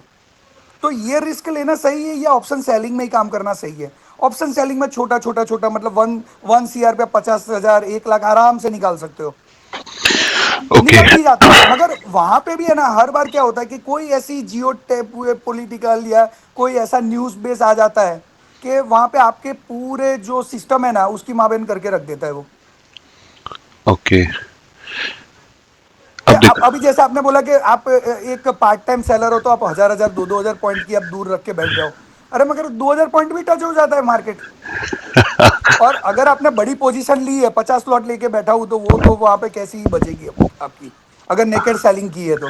ओके चलो आपको चाहिए नेकेड सेलिंग के लिए, आपको मार्जिन ज्यादा चाहिए, तो वो मैं लेके आ गया, फिर भी मैं सेफ तो नहीं हूं ना। सर नेट सेलिंग तो कोई बोल ही नहीं रहा आपको सर करने के लिए, और पर्टिकुलरली मेरी बात करोगे, मैं तो कभी भी नहीं बोलूंगा सर किसी को नेट करो। मैं तो हमेशा एक ही चीज बोलता रहता हूँ कि हैजिंग करो सर। आप एक सिंपल कैलकुलेशन में, अब स्क्रीन आपको दिख रही है सर मेरी? जी जी जी। ओके अब आपका ये एग्जांपल लेते सर, जो आपने रिटर्न बताया कि 50-60% आपको मिलना चाहिए ना इन ईयर, हम उसी जी रिटर्न की जी बात करेंगे सर। आपके पास जी। एक 1 CR की कैपिटल है, फर्स्ट 2 इयर्स में हाँ आपने इसको 2 CR बना दिया सर, बना लिया आपके अकॉर्डिंग? 2 इयर्स में, हाँ ओके ओके। ओके अगले 2 इयर्स के बाद जब 4 ईयर कंप्लीट होंगे तो आपके पास 4 CR हो गए सर, हो गए जी सर? जी। हाँ उससे हाँ। अगले जब 2 ईयर कंप्लीट होंगे आफ्टर 6 ईयर आपके पास 8 CR हो गए सर, है ना? यहां तक सब चीजें ठीक है। जी जी जी 8 ईयर के बाद आपके पास जी 16 CR है। ऐसे ही आप कैलकुलेट करते जाओगे तो विद इन जी। जब 20 इयर्स कंप्लीट करोगे तो आप मोर देन 1000 CR में बैठे होगे सर, है ना? सर हाँ ओके, सर नहीं सर, अनरियलिस्टिक लग रहा है मगर पॉसिबल है, अगर आप कैलकुलेशन पे जाओगे तो पॉसिबल है। नहीं सर अभी मैं आपकी ही बात रख रहा हूँ आगे। अगर आप 20 साल के लिए ट्रेड करेंगे और आप 50%, 60 भी छोड़ो सर, 50% विदाउट कंपाउंडिंग आप जा रहे, 50% निकाल रहे हैं और उसको कंपाउंड नहीं कर रहे, एक साथ ही डिप्लॉय कर रहे हैं ना, एक साल का निकालने के बाद भी हाँ बीच में हाँ कंपाउंड हाँ। नहीं कर रहे। मैं मतलब मंथली 5% गिन रहा हूँ, 4 to 5%, मतलब हाँ 50% एनुअल हो गया, सही है। ओके, तो आप 1 CR डिप्लॉय करेंगे, 1 CR, 20 साल बाद रिटायरमेंट लेंगे और आपके पास 1000 करोड़ रुपए होंगे सर। आपको रियल सा लगा सर ये सुनने में? Absolutely not. ओके अब इसमें प्रॉब्लम क्या है, 1 CR वाले आजकल कमी नहीं है सर 1 CR वाले लोगों की, और ये तो हाँ 1 CR से स्टार्ट कर रहे। अगर फॉर एग्जांपल मैं हूं सर, मैं आज ही 10 CR से स्टार्ट कर सकता हूं। अगर मैं 10 से स्टार्ट हाँ करूंगा सर, मैं कहां जाके रोकूंगा? मुझे तो आईपीओ लॉन्च करना पड़ जाएगा आफ्टर 2-3 साल के बाद ही, है ना? मेरी हाँ प्राइवेट लिमिटेड का सही है। होगा ना, मेरा आईपीओ लॉन्च हो अरे जाएगा। तो एक ये भी एक क्वेश्चन रहता है कि आपको मार्केट से क्या एक्सपेक्टेशन करना चाहिए, मतलब मैं आपका, अगर समझो मेरे पास पैसा है तो मुझे 1 CR यहाँ पे लाना चाहिए या मेरे कोर बिजनेस पे ही फोकस करना चाहिए? वो एक डिफरेंट टॉपिक है सर। मैं जो प्रैक्टिकल मार्केट की बात मैं बता रहा हूँ ना सर, उसका लॉजिक है ये वाला सर। अब आप ये मत समझो कि 1 CR लोगों के पास नहीं है, लोगों के पास 1 CR है, लोगों के पास 20 साल का टाइम भी है।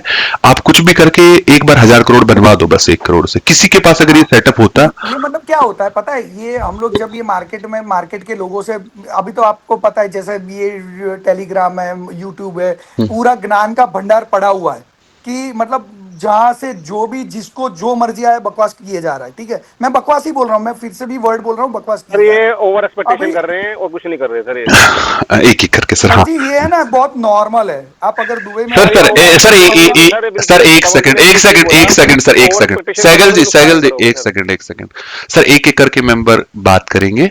और एक मैं सर, शायद सर ना सुनो, सर ये सुनोगे मेरी बात सर, एक ये सेकंड। फोलियो मैंने सर मैंने कम आपको से एक कम मिनट 100 देनी लोगों को पड़ेगी, भेजे मुझे हुए हैं। म्यूट करना पड़ेगा क्या? सर आप सुनोगे मेरी बात एक मिनट ना, एक एक जी करके। जी ये मीटिंग अभी जो भी हो रही है ये लाइव जाएगी सर, अब मैं यूट्यूब पे अपलोड करूंगा उसको।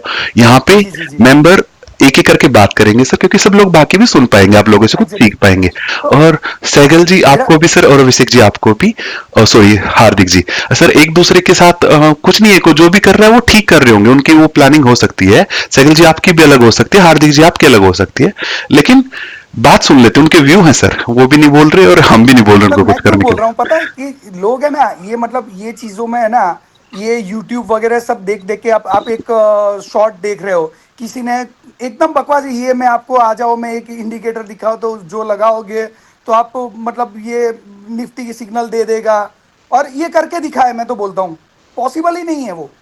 हाँ सर, मुझे तो प्रैक्टिकल लग ही नहीं लग रहा है, आपका प्रैक्टिकल लग ही नहीं रहा है कि जो जो ऐसे शॉर्ट देख देख के कुछ भी ट्रेड ले रहे हैं ना, हम्म, तो वो एकदम गलत चीजें ही है। सर वही तो हम बात कर रहे थे ना अभी तक, कि एक तो आपको रिटर्न को आपके लिमिट में रखना पड़ेगा सर, उसको ऊपर नीचे नहीं कर सकते आप। जो रिटर्न आपने फिर बताया, क्या मैं हो जाता है, मैं आपको बताऊं एक चीज, फिर क्या हो जाता है पता है, कि आपने खाया पिया कुछ नहीं, ग्लास फोड़ा बाहर आना, कि बस आप इसको पूरा दिन एंटरटेन करते रहते हो, मगर आप जब दिसंबर में आप या मार्च में आप फाइनेंशियल ईयर खत्म होता है, हम्म, तब आप देखोगे ना तो हम्म, आपको पता चलेगा कि आपका कैपिटल पे रिटर्न क्या है। तो फिर ऐसी चीजों को एंटरटेन ही क्यों करें? हालांकि अपना कुछ काम धंधा कर ले। सर मतलब जैसे सेबी ने भी क्लियर कट डिस्क्लेमर दिया है कि कितने परसेंटेज लोग लॉस मेकिंग है। ये तो सेबी ने 9 out of 10 लॉस कर रहे हैं। ये बात तो सबको पता है सर। फिर भी सब लोग एंटरटेन किए जा रहे हैं। हम लोग ही कर रहे हैं ना। आप लोग सर, ये कौन किसी को बोल रहा है कि आप करो, या सेबी ने आपको बुलाया या किसी ब्रोकर ने आपको बुलाया? आप खुद से गए ना सर, जहां भी आपकी बात नहीं कर रहा तो फिर पर्सनली। आदत एक बुरी बला है ना कि ये एक बटन दबा के पैसा कमाने का जो अगर और अधूरे में पूरा ज्ञान बांटने वाले 1000 है यूट्यूब पे। हाँ बिल्कुल सही है तो सर। आदत लग जाती है। आदत लग जाती है। तो इसमें गलती किसकी हुई सर, मिस्टेक किसकी हुई? डेफिनेटली ह्यूमन मेंटालिटी की, आदमी की नहीं है, ह्यूमन मेंटालिटी की है। हाँ इंसान की गलती हुई सर, जो इंडिविजुअल जा रहा है जो देख रहा है उसी की गलती हुई। आप ब्रॉडली चीजों को एग्जैक्टली। एकदम से गलत नहीं तो बताया हम जा लोग ने सकता। मैंने पैसा है तो मैंने क्या किया कि भाई ओके इसको प्रैक्टिकल बेस पे लेके आते हैं कि क्या हम लोग genuine return as a expert अगर हम लोग बन के इसमें कितना जेन्युइन रिटर्न हम लोग एक्सपेक्ट कर सकते हैं। अगर समझो मैं 1 CR हूं तो मुझे मिनिमम कितना, अगर मैं एक्सपर्ट लेवल पे चला गया हूं तो चाहे आप 1 2 3 4 5 10 स्ट्रेटेजी ले ले, मगर उसको मेरे को 1 CR को कैसे यूटिलाइज करना चाहिए ध्यान, ये एक्चुअली मेरा क्वेश्चन है। ओके समझ गया सर, ठीक है, इसको भी कवर करेंगे। ओके सर, कोई कुछ अभिषेक जी आप कुछ कह रहे सर? हाँ सर। जी सर बताइए। सर मैं तो ये सब बात नहीं करूँगा, मैं तो सिंपल ये बताऊंगा कि मेरी कैपिटल को ग्रो करने का हाँ, डायरेक्शन सेलिंग से क्या रोड मैप होना चाहिए, ठीक है। कैसे राइट, कैसे लॉट्स बढ़ाने चाहिए, कब बढ़ाने चाहिए, वो रोड मैप आप थोड़ा सा एक्सप्लेन करेंगे। ठीक है सर, मैं थोड़ा उसको कवर करने का ट्राई करूंगा। ओके और कोई कुछ कह रहा है और एक चीज बात मैं ऐड करूं, शायद मेरा एक एक्सपीरियंस बोल रहा हूं जो मैं इसमें प्रॉफिटेबल रहा हूं, ये सबके साथ मैं शेयर भी करना चाहता हूं। सर? जी सर प्लीज। अगर आपके पास थोड़ा कैपिटल है ना, सफिशिएंट कैपिटल है, मतलब आप एक लॉट से करो, मगर मेरी एक स्ट्रेटेजी जो हर बार काम कर चुकी हुई है वो मैं अभी आपको डिस्क्लोज कर रहा हूं।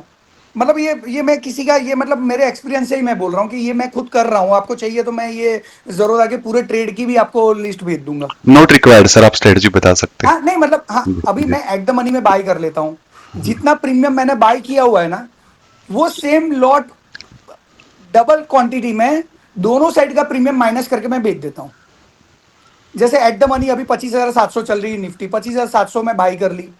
अभी जैसा दोनों साइड 300 प्रीमियम मिल रहा है, बाई करने में मैंने पैसा दिया तो 600 का मैं मतलब 25,100 की डबल या ट्रिपल क्वांटिटी वहां पे मैं सेल कर दूंगा। यहाँ पे भी 26,300 की डबल या ट्रिपल क्वांटिटी सेल करके बैठ जाऊंगा और मैं ठीटा ठीके होने दूंगा। हफ्ता 10 दिन तक इंतजार करूंगा, चाहे ट्रंप को कुछ करना है या चीज को जो मर्जी आए करना है, मैं मार्केट से हिलूंगा नहीं। मैंने मेरा लॉस डिफाइन कर दिया है, 2% अगर लॉस आ रहा है मैं स्क्रीन बंद करूंगा, लॉस बुक करूंगा, निकल जाऊंगा। ओके और 90% मैं प्रॉफिटेबल ही रहा हूं क्योंकि मैंने बाय एट द मनी पे किया हुआ है। तो वो मेरे 3 लॉट तक पहुंचते पहुंचते उसको हफ्ता तो इंतजार करना ही पड़ेगा। ट्रंप नहीं, ट्रंप का चाचा भी नहीं पहुंच पाएगा वहां तक हफ्ते 10 दिन में। ओके ठीक है सर। तो ये मतलब ये मेरे वर्ड से मैं बता रहा हूँ कि ये मेरा एक्सपीरियंस बोल रहा है कि इसमें मैं प्रॉफिटेबल रहा हूँ, हर राइट बार प्रॉफिटेबल रहा हूँ। राइट, 80-90% मेरी एक्यूरेसी इसमें परफेक्ट ही आई है और मैं प्रॉफिटेबल ही रहा हूँ उसमें। ठीक है सर। ओके मगर जब प्रॉब्लम एक ही चीज पे आ जाती है कि मतलब कोई कोई एकदम अनयूजुअल इवेंट हो गई और मैंने लॉट साइज बड़ी की है ना, तो अच्छे से बच जाती है। तो वही मेरा क्वेश्चन है कि वहां पे अभी मैं कैसे उसको रिस्क को मैनेज करूं कि ओके, 1 CR लेके खड़ा हूं मगर फिर भी कमा नहीं पा रहा हूं, तो अच्छा एफडी करके 7 लाख साल में ले लूं। ये सबसे बेस्ट ऑप्शन है सर। हाँ मतलब मैं वही बोल रहा हूँ, मगर वो 7 लाख में पेट नहीं भर रहा है ना मेरा, हाँ इसीलिए तो इसमें आया हुआ हूँ। हाँ, वहां से आप एक साल में 1 CR पे आप 7 लाख में खुश है सर, है ना? हाँ और हाँ यहाँ पे हाँ आपको कितना चाहिए? 35 लाख। 35 लाख तो मिनिमम चाहिए आपको ना? हाँ मिनिमम 30-40 लाख। हाँ सही हाँ है सही है। 30-40 चाहिए आपको। तो आपकी जो उम्मीद है ना सर, जहां जितना मैं एनालाइज कर पा रहा हूँ अपने एक्सपीरियंस से, ओके मुझे लग रहा है ओके कि आप ज्यादा उम्मीद लगा रहे हैं 35 लाख की। चलो 50%, मैं उम्मीद 50%। कम कर लेता हूँ, चलो मैं उम्मीद कम कर, तो एटलीस्ट एफडी से डबल तो एक्सपेक्ट कर सकता हूँ ना, क्योंकि इसमें मैं एफडी मेरा टाइम भी दे रहा हूँ। एफडी से डबल तो आप अगर फुल टाइम देंगे, एफडी से डबल आप एनी टाइम ले सकते हैं जब आपका मन करे तब सर। बस आपको अप्रोच ठीक करनी पड़ेगी, चीजों को थोड़ा बेटर दूसरे तरीके से एनालाइज करना पड़ेगा। एफडी से डबल नहीं एनी तो एनी मुझे डे वो मिल भी जाएगा। पर्सनली शेयर कर दीजिएगा आप, जब मैंने जो मेरी एक नॉर्मल स्ट्रेटेजी बताई जिसमें मैं हर बार प्रॉफिटेबल रहा हूँ। जी जी। तो मगर उसको मैं एक बार एडजस्टमेंट का भी चांस देता हूँ, अगर ज्यादा मूवमेंट आ गई ना तो एक बार एडजस्टमेंट भी कर लेता हूँ उसको। Okay. मगर उसके लिए अभी नॉलेज चाहिए, सब कुछ चाहिए, तो वो टाइम ही सिखा पा रहा है, और मैं उसमें काफी कुछ फिल्टर हो चुका हूँ ये चीजों में। Right sir. मगर फिर भी अगर मैं, आप बोल रहे हैं कि आप उम्मीद कम कर लीजिए, मैं चलो सीधा आधे पे आ गया, मगर उतना तो गारंटेड होना चाहिए कि भाई ओके इतना टाइम दिया आपने, अपनी एफर्ट डाली। गारंटेड कुछ नहीं हो सकता सर, शेयर मार्केट में गारंटेड कुछ नहीं होता है, मगर अभी अगर एफडी गारंटेड है सर तो ये अपनी पर्सनल खुद की डिस्कशन में एफर्ट रखें डाल तो के। बेहतर होगा सर।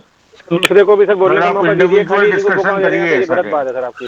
ओके ये कोई एक तरीका नहीं है सर। ओके ठीक है सर सर, एक ठीक। बात ये बताऊं तो मैं आपको, पर्सनल बीच में लेवल है। सर कमल जी, हमारे देश में ना सबसे ज्यादा अमीर मुकेश अंबानी है। अगर ऐसा हो जाए ना 30% और 40% मिलियन लगे ना, तो उसको रिलायंस इंडस्ट्री चलाने की जरूरत नहीं है, और ना ही अडानी इंडस्ट्री चलाने की जरूरत है। सब स्टॉक मार्केट में पैसा लगा देंगे, 30% कमाएंगे, क्या तो करने की अब जरूरत आप है चालू इनको? मत हो जाओ सर। सर एक काम अपनी करते बात हैं, करिए, काम पे सर रखिए कंटिन्यू, ना। आप कमल जी आप कंटिन्यू करिए प्लीज। आप अपना काम पे आइए। जिनको बात करनी है पर्सनल लेवल पे, उनकी अपनी स्ट्रैटेजी वो डायरेक्ट बात करे, और जब कमल जी के पास टाइम होगी तो दे देंगे। कमल जी प्लीज कंटिन्यू। ओके हार्दिक जी, इसके बारे में हम बाद जी में जी, डिस्कशन कर लेंगे एक बार बैठ के श्योर ना। श्योर। ओके शायद एक्चुअली मेंबर्स ज्यादा ये हो रहे हैं, नहीं फ्रस्ट्रेट हो रहे हैं, नहीं नहीं सर, फ्रस्ट्रेट नहीं हो रहे एक्चुअली। क्योंकि उनका विजन नहीं है ना, वहां तक का विजन नहीं है ना। सर ऐसा ऐसा आपने आप गलत बोल रहे, अभी अंबानी जी आप ने गलत कितने बोल रहे। स्टॉक्स लेके रखे हैं, शायद उनके फंड हार्दिक को जी आप बनवाई सुन नहीं पाएंगे, पड़ा मेरी होगा। बात आपको सुनाई दे रही है sir? Sure sure sure sir आपको थोड़ा सा देख के बात करनी है सर, बाकी मेंबर रेस्पेक्टेड हैं, सब बड़े लोग हैं, श्योर उनको श्योर आप श्योर। ऐसे डायरेक्टली पिन पॉइंट नहीं कर सकते कि वो पर्सनल उनका विजन नहीं है, बहुत ही गलत है सर, ऐसा नहीं बोल सकते नहीं आपके नहीं, अपने। सॉरी, मैं उसके लिए हाँ, और आपका बाकी मेंबर यहाँ पे गलती मान रहा हूँ। अपने टाइम देके सब लोग बैठे हुए हैं, तो सर सबका श्योर टाइम श्योर यूटिलाइज होना चाहिए सर, है ना, सबको बोलने का प्रॉपर श्योर मौका श्योर मिलना चाहिए। ओके, श्योर श्योर, और जी एक जी एक करके मेंबर बोलेंगे सर, अगर मैं बोल सर किसी को मैनेज करनी पड़ेगी मीटिंग, इसलिए मैं कर रहा हूँ, अगर किसी नहीं, को आपने बोलना मुझे मौका दिया था, इसके लिए मैं करने, आपको ये लोग इंटरफियर कर रहे थे, तो मैं शायद मैं कोई बात नहीं सर, कोई बात मैं नहीं, सॉरी बोलता हूँ उसके लिए। कोई बात नहीं सर, कोई बात नहीं, ठीक है।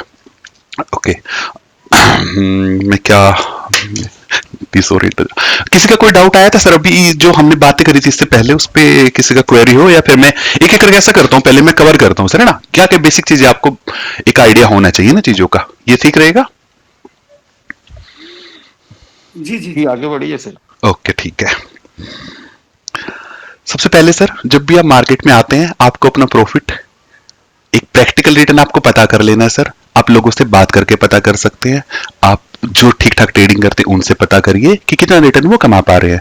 आप बुक्स पढ़ लीजिए सर, आप वीडियो देखिए, जहां से भी देखिए थोड़ा टाइम दीजिए, और ये देखिए कि प्रैक्टिकल प्रॉफिट आपको कितना मिल सकता है सर। जब प्रैक्टिकल आपका डिसाइड हो जाए, प्रैक्टिकल मैं आपको अगर मेरा एक्सपीरियंस पूछोगे सर, आप कुछ भी करके अगर ये रिटर्न कहीं भी कमा लेते हो ना एक साल में, तो ये मोर देन एनफ है सर आपकी कैपिटल के लिए कमाने के लिए। इसके लिए आपको टाइम देना पड़ेगा। आप डिसाइड कर लीजिए कि टाइम आप फुल टाइम देंगे, पार्ट टाइम देंगे। अगर पार्ट टाइम देंगे तो इस रिटर्न को कम कर लीजिए, आप फुल टाइम देना चाहते हैं तो ये रिटर्न आप मान सकते हैं। हो सकता है इससे हल्का सा और इंक्रीज हो जाए, हल्का फुल्का, आपका ज्यादा नहीं हो पाएगा सर, वो भी कोई साल बहुत ही अच्छा चलता है। तो ये आपको डिसाइड करना है।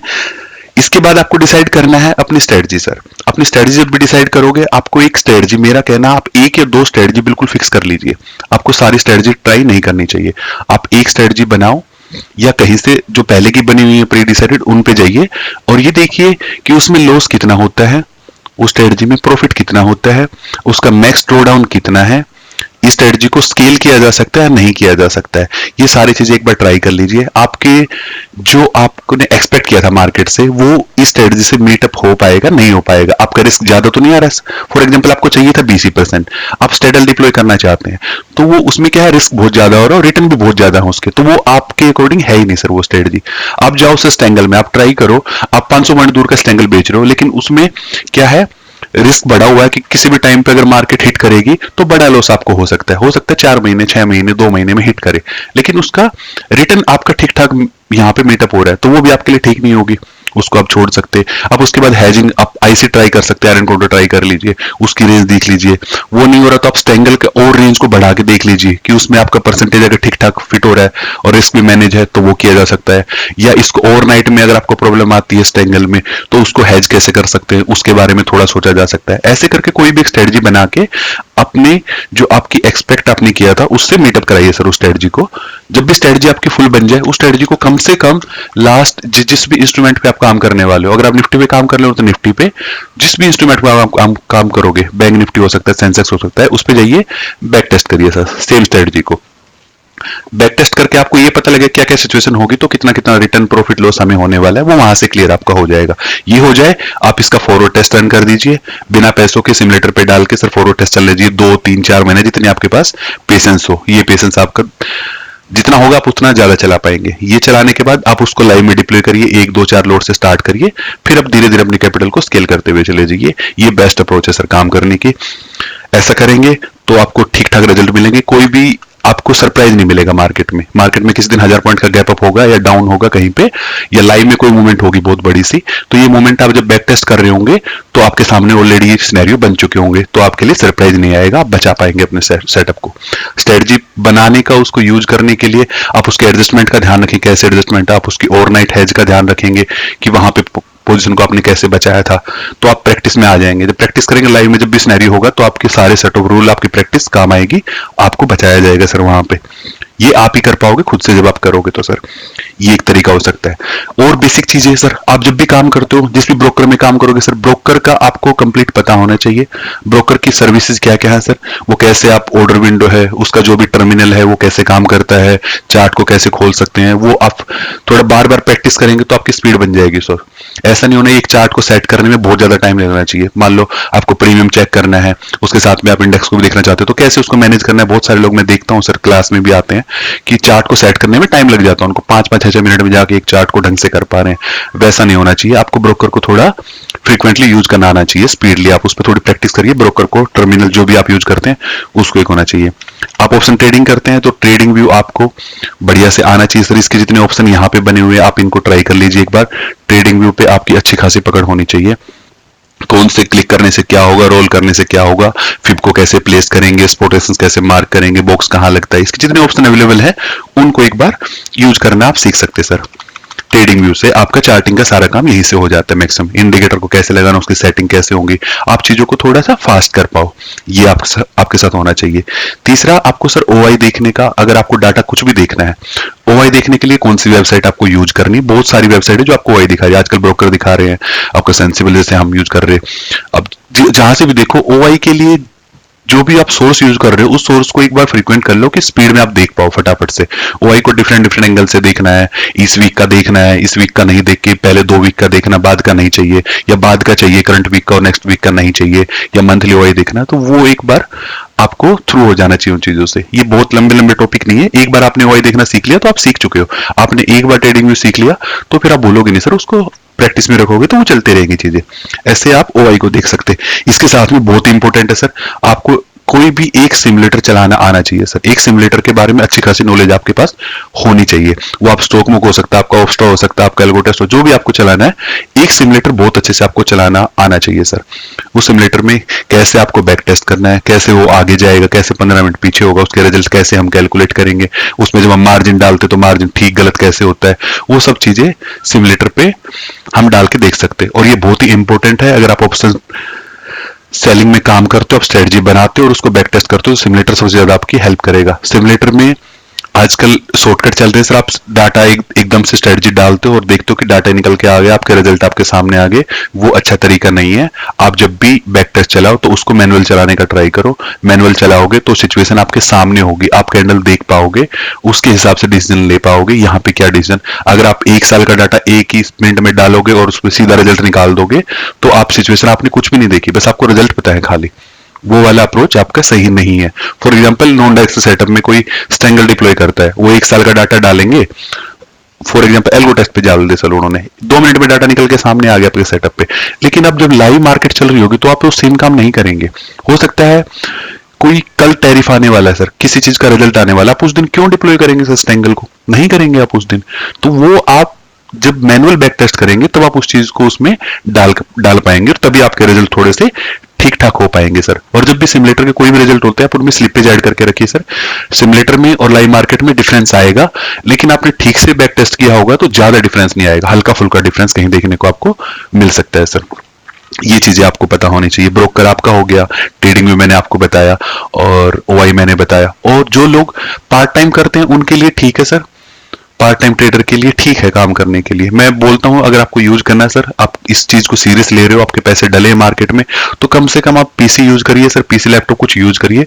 फोन से ट्रेडिंग करना और पीसी लैपटॉप से ट्रेडिंग करना काफी डिफर है, दोनों चीजें अलग अलग हैं। पीसी लैपटॉप से ट्राई करो, ज्यादा बढ़िया रहेगा।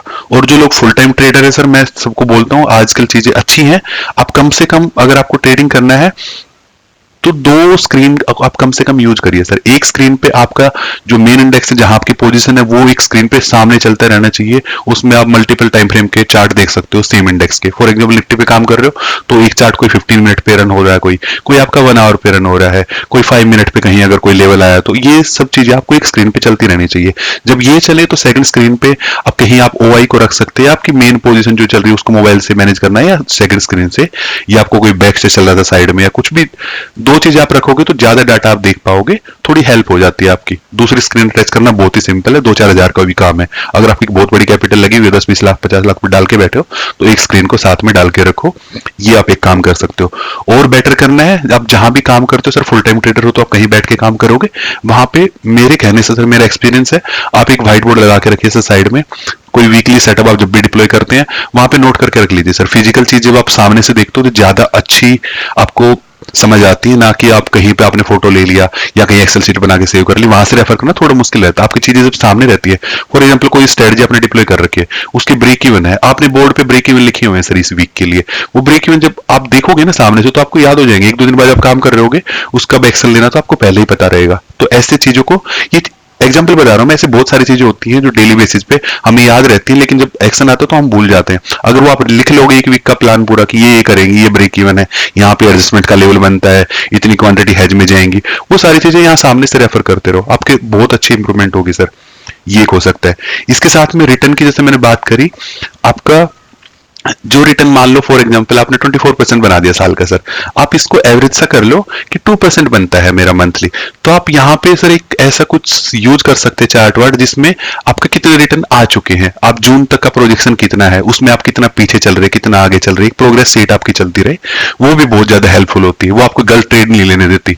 फॉर एग्जाम्पल जून तक आपको सर 12% मिलना था और आप ऑलरेडी 11% के आसपास चल रहे हैं, जून का महीना स्टार्ट हुआ है, तो आप इसमें कोई गलती करने की आपकी गुंजाइश कम हो जाएगी। आप बड़ी ट्रेड को उल्टे सुल्टे स्ट्राइक को क्लोज आके सेल नहीं करेंगे, आपको पता है कि आप ठीक ठाक चल रहे हैं सर। अगर आप पीछे छूट जाते, मान लो 12 लेना था और आप सर 9 पे पड़े हुए हो, आपको लग रहा है 1% बचा हुआ मेरा, मैं इस महीने में करूंगा 2 भी तो भी 11 तक पहुंच पाऊंगा, तो आप उस कंडीशन में अपनी पोजीशन को हल्का सा एडजस्ट कर सकते हैं। आपको पता रहेगा लेकिन कि मैं इस पोजीशन में 1% एक्स्ट्रा लेने जाऊंगा इस महीने में, तो मेरा रिस्क थोड़ा सा ज्यादा, तो अपन एडजस्टमेंट पे फोकस कर पाओगे आप ज्यादा उस टाइम पे ना। ऐसी अप्रोच रखो, बढ़िया आपको रिजल्ट मिल सकता है। कुछ भी गलती होगी ना तो आपको ऐसी अप्रोच में दिखेगी कि महीने का आपने सोचा था वो हो पा रहा है कि नहीं हो पा रहा, आपका प्लान ठीक काम कर भी रहा है कि नहीं हो पा रहा आपसे। ये चीजें यहां से डिसाइड हो सकती है, ये बहुत हेल्पफुल है। मैं पहले मतलब मैं नहीं करता था इन सब चीजों को, बाद में मैंने इसको करना स्टार्ट किया, उसके बाद मेरे रिजल्ट बहुत अच्छे हुए सर। ये आप काम कर सकते हैं। ओके, स्क्रीन का बताया मैंने आपको, वेबसाइट का बताया, सिमुलेटर का मैंने आपको बताया। ब्रोकर की सर्विस के ब्रोकेज के बारे में बहुत प्रॉब्लम रहती है। ऑप्शन जो सेलर रहते हैं जिनके पास अच्छी कैपिटल है ना सर, अच्छी कैपिटल से मेरा मतलब है अगर आपको सेलिंग करनी है, आपके पास ठीक ठाक कैपिटल 10-20 लाख के साथ ट्रेड कर रहे हो, तो आपको ना नंबर ऑफ ट्रेड को हमेशा कम करने का ट्राई करा करो, नंबर ऑफ ट्रेड ज्यादा मत बनाओ सर। कम आपके पास ये कैपिटल है तो।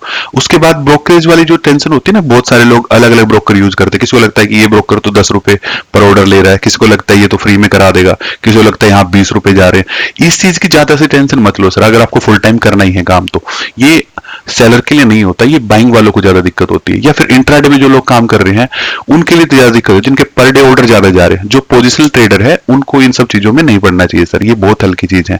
ये आप एक लोट के साथ काम करते हो तब ये चीजें प्रॉब्लम करती है। जैसे आप अपनी क्वांटिटी कोई बड़ी स्केल पे करते हो, 5-10 लोट के साथ ट्रेड करना स्टार्ट करते हो, तो ये चीजें आपको मैटर नहीं करती सर उस केस में। तो इन चीजों पे बहुत ज्यादा फोकस मत करो, और ये आप कुछ ज्यादा चेंज कर भी नहीं सकते। आप ब्रोकरेज को बचाने जाओगे उसके लिए थोड़ी कि आप हैज नहीं खरीदोगे, ब्रोकरेज तो फिर भी दोगे। तो ये चीजें हमारे कंट्रोल में नहीं है, तो क्यों इन पे ज्यादा दिमाग लगाया जाए।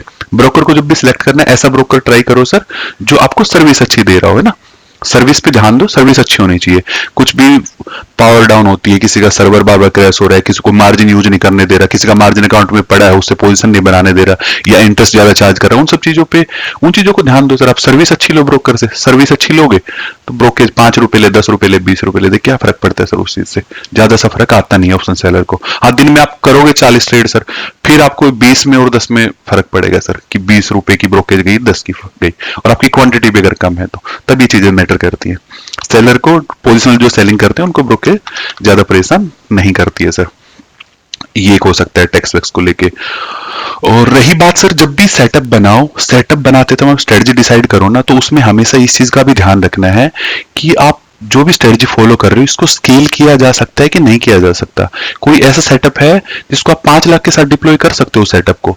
क्या इसको सेटअप पे आपने काम कर लिया, 6 महीने आपने लगा भी दिए सेटअप पे, क्या इस सेटअप को स्केल किया जा सकता है सर? 5 लाख की जगह इसमें 5 CR डाले जा सकते हैं सेटअप में? आप इस चीज का भी ध्यान दो सर हमेशा। अगर उस सेटअप पे नहीं डाले जा सकते 5 CR, ये इसको 5 CR भी, मैंने अगर किसी को ज्यादा लग रहा, मैं बोलता हूँ 5 लाख के साथ काम करो, इसको 50 लाख पे आप नहीं स्केल कर सकते, तो सर ये सेटअप फिर आपके लिए है ही नहीं, क्योंकि पूरी जिंदगी तो 5 लाख में काम नहीं करोगे ना सर, स्केल तो करना ही है आपको। तो जब भी स्ट्रेटजी पे ध्यान दो, ऐसी स्ट्रेटजी बनाओ जिसको आप कैपिटल को स्केल कर पाओ। और कैपिटल स्केल से कहने से मेरा मतलब है आपको मैक्स ड्रॉ डाउन हमेशा देखना है सेटअप का। मैक्स ड्रॉ डाउन के बारे में आप देख लेना सर, ये आपको हमेशा जब भी सेटअप बनाते हो ये आपका कम होना चाहिए। अगर ये आपका लोअर साइड में कहीं होगा, लेस होगा, तो आप अपनी कैपिटल को स्केल कर पाओगे, आप चैन की नींद सो सकते हो सर। ये एक तरीका है। ऑप्शन सेलिंग में गोल्डन रूल है सर, बिल्कुल गोल्डन। सेलिंग जब भी करनी है, सेलिंग अगर आप सर 5 रुपए की चीज भी कोई बेच रहे हो तो वो भी आपकी हेज होनी चाहिए। ये मेरा प्रैक्टिकल एक्सपीरियंस है सर। 5 रुपए की चीज बेचो, चाहे उसको 5-10 पैसे से हेज करो, मैं एग्जांपल के लिए बता रहा हूं, लेकिन उसको हेज किए बिना नहीं जाना है सर। पोजीशन को हमेशा हेज करके ही जाना है अगर आपको ऑप्शन सेलिंग में काम करना है तो। वो आप रेशो डिसाइड कर लो कितना दूर सेल कर दो। फॉर एग्जाम्पल कोई 150 रुपए की चीज आप बेच रहे हो तो इसको 40-50 रुपए से हेज करो सर, कम से कम कहीं ना कहीं आपकी स्ट्राइक आ जाएंगी। कोई ब्लैक स्विंग होता है तो आप बच पाओ सर। अपने रिस्क पे आप ज्यादा ध्यान दोगे ना, अपने लॉस पे पूरा दिन फोकस बना के रखोगे, अब बार बार रिस्क मैनेजमेंट के बारे में पढ़ोगे, आपकी जब उम्मीद कम होगी मार्केट से तो आपका रिस्क भी अपने आप ही कम, ऑटोमेटिकली कम होता हुआ आएगा सर। रिस्क तभी बढ़ेगा जब आप ज्यादा रिटर्न की तरफ टारगेट करोगे ना, और प्रैक्टिकल रिटर्न है ना वही मिलेंगे सर। आप कितनी भागा दौड़ी कर लो, कुछ भी कर लो, उससे ज्यादा नहीं ले पाओगे।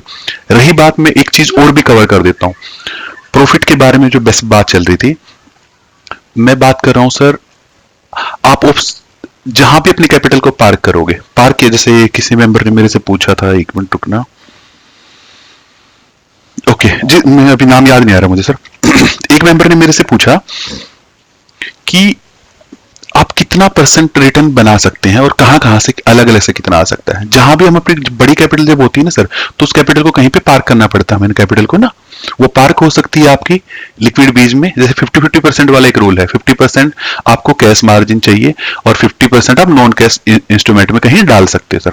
मतलब कैश इक्विवेलेंट जो कैश में ट्रीट होता है, नॉन कैश एक अलग इंस्ट्रूमेंट होता है। इन दोनों 50-50% जो मार्जिन बनता है टोटल, उस मार्जिन को आप ऑप्शन ट्रेडिंग में यूज में लेके आ सकते हो और अपनी पोजीशन को होल्ड कर सकते हैं। आपके पास ये क्राइटेरिया आपका मीट हो रहा है तो जब आप इसके लिए क्या कर सकते हैं, लिक्विड बीज में आप पैसा डाल सकते हो सर, इक्विवेलेंट टू कैश हो जाता है आपका। आप इसके साथ में जी सेक चल रहे सर हमारे, इनमें पैसा डाला जा सकता है, यहाँ से आपका पैसा इक्विवेलेंट टू कैश के बराबर माना जाता है, यहाँ से जो मार्जिन आएगा वो यूज कर सकते हैं। इसके बाद आप सर किसी भी बीज में पैसा डाल सकते हो, वो आपका नॉन कैश में चला जाता है। उसके बाद में आप स्टॉक में पैसा इन्वेस्ट कर सकते हो, स्टॉक में से पैसा डाल दो या बीज में पैसा डालो लिक्विड में, उसके बाद में उस पैसे को आप प्लेस करके उसका एक हेयर कट लगता है। किसी केस में 6% है, कहीं वो 10% है, कहीं वो 15 है, किसी स्टॉक का 20 है, 25 है, 30 है, वो आप काट के इसमें से और वो पैसा आप ऑप्शन ट्रेडिंग के लिए यूज कर सकते हैं। विशाल जी, मैं 1 मिनट बाद लूंगा सर आपका क्वेश्चन। ये आप काम कर सकते हैं। ये करने से क्या होता है, जब भी आप ऐसे पैसा इन्वेस्ट करते हैं तो यहां से हमें कुछ रिटर्न मिलता है। ये रिटर्न अप्रोक्सीमेटली मान के चलते हैं हमारा 8-10% हमें वहां से दोनों मिलाते हैं जब हम लिक्विड वाले को, अपने कैश इंस्ट्रूमेंट को, नॉन कैश को, तो ये यहाँ पे कहीं आ जाता है आपका 1 साल का निकल के। किसी साल में अगर निफ्टी, जैसे आपने निफ्टी के बीज उठा रखे, निफ्टी परफॉर्म नहीं कर पाई, हो सकता है उस साल में रिटर्न ना आए, अगले साल आपको आ जाएगा। ये पैसे तो आपके पार्क है ना वहां पे, तो हो सकता है उस साल में रिटर्न गिर के 5% पे आ जाए, 6% पे आ जाए, ये इतना सा रिटर्न तो आपको मिलना ही मिलना है सर। तो ये रिटर्न आपका वहां से आ जाए 8 से 10%। अब आपको टोटल कमाना ही सर 24% है, या आपको कमाना 30%, जितना भी आपको कमाना है आप 8-10 तो यहाँ से कमा लिया और जो बाकी बच गया ना वो आप ऑप्शन ट्रेडिंग से कमा लो। उसमें आपको 18, 20, 24, 26, 30 जितना कमा सकते हो वो कमा लो। आपका दोनों मिलाओगे तो ये 30% वाली फिगर अचीव हो जाती है सर, बहुत आराम से अचीव कर पाते हो। अगर लेकिन आप डिसिप्लिन के साथ करते हो, आपकी सेटअप ठीक है, आप ठीक से काम करोगे तो ये फिगर आपकी मिल सकती है आपको सर। ओके इस फिगर का मैं आप कैलकुलेशन कर, जैसे मैंने अभी 20 ईयर्स का कैलकुलेशन किया था सर के लिए, आप फिर से एक बार कर लेना। अगर आप 30% भी कमाते हो पैसा तो आप 3 साल के आसपास में 3 ईयर्स में कैपिटल के आसपास डबल कर पाओगे। लेकिन ये कैपिटल फिर डिपेंड करता है इंडिविजुअल पे कि उसका स्केल करने का पोटेंशियल है या नहीं है। वो पैसों को देख के तो कहीं ट्रेड नहीं कर रहा, उसके बाद काम आएगा आपका एक्सपीरियंस। फॉर एग्जांपल एक ट्रेडर है जो 10 लाख के साथ में ठीक से काम कर पाता है लेकिन वो 5 CR के साथ नहीं कर पाएगा। प्रैक्टिकली बता देता हूँ सर, फॉर एग्जाम्पल कोई भी बंदा है सर, अभी वो 10 लाख के साथ ट्रेड कर रहा है पिछले 2-3 साल से, एक दिन उसके अकाउंट में हम 5 CR डाल के दे दें तो वो अपनी साइकोलॉजी को मीट कर पाएगा, वो ट्रेड लगा भी पाएगा नहीं लगा पाएगा, जब लॉस प्रॉफिट होगा तो उसको हैंडल कर पाएगा नहीं कर पाएगा, ये उनके एक्सपीरियंस से आएगा। कोई एक्सपीरियंस के साथ जाता है अपने रिस्क मैनेजमेंट को अगर बढ़ाते हुए जाएगा तो ये अचीव किया जा सकता है सर। ये प्रैक्टिकल रिटर्न है क्योंकि मार्केट में हमने इतने लोगों से बात करी, हम देख रहे सालों सालों से ये रिटर्न आपके कहीं आ जाते हैं। कई बार ये थोड़े से ऊपर चले जाते हैं 30 से, हल्का सा ऊपर कहीं फ्लक्चुएट होते हैं, कई बार ये नीचे आ जाते हैं सर गिर के, लेकिन रिटर्न यही कहीं मिल पाते हैं सर आपको। और ये तभी होंगे जब आप ठीक से काम कर पाएंगे, आपकी अप्रोच ठीक होगी, आपकी साइकोलॉजी ठीक होगी, आप प्रॉपरली हैज करते पोजीशन को और आप एक लंबे एक्सपीरियंस के साथ जा रहे हैं सर, धीरे धीरे चल के, स्लो है आपकी मूवमेंट, तो आप अचीव कर सकते हैं सर इसको। ओके जी सर, रवि जी आप बताइए सर, और किसी का क्वेश्चन था सर वो भी बता सकते सर मुझे। विशाल जी आपने शायद पूछा था सर, एक क्वेश्चन था मेरा। जी पहले रवि जी को लेंगे सर, रवि जी बताइए सर। हाँ हाँ ठीक। सर ये लिक्विड बीज और इसका क्या मतलब है, मतलब इसमें कौन सा पूरा ऑप्शन सेलिंग में यूज कर सकते हैं, कौन सा यूज नहीं कर सकते? ये इसके लिए सर मैं देखो अभी मोटा मोटा सबको पता है, मैं आपको पर्सनली फिर बता दूंगा। ये 50-50% का एक रूल है सर। 50% आपके पास कैश इक्विवेलेंट होना चाहिए। कैश इक्विवेलेंट में जब जाते हैं तो आप लिक्विड बीज में पैसा डाल सकते हैं, आप जी सेक कोई भी एक सिलेक्ट करके उसमें पैसे इन्वेस्ट कर सकते हैं, वो आपका कैश इक्विवेलेंट माना जाता है।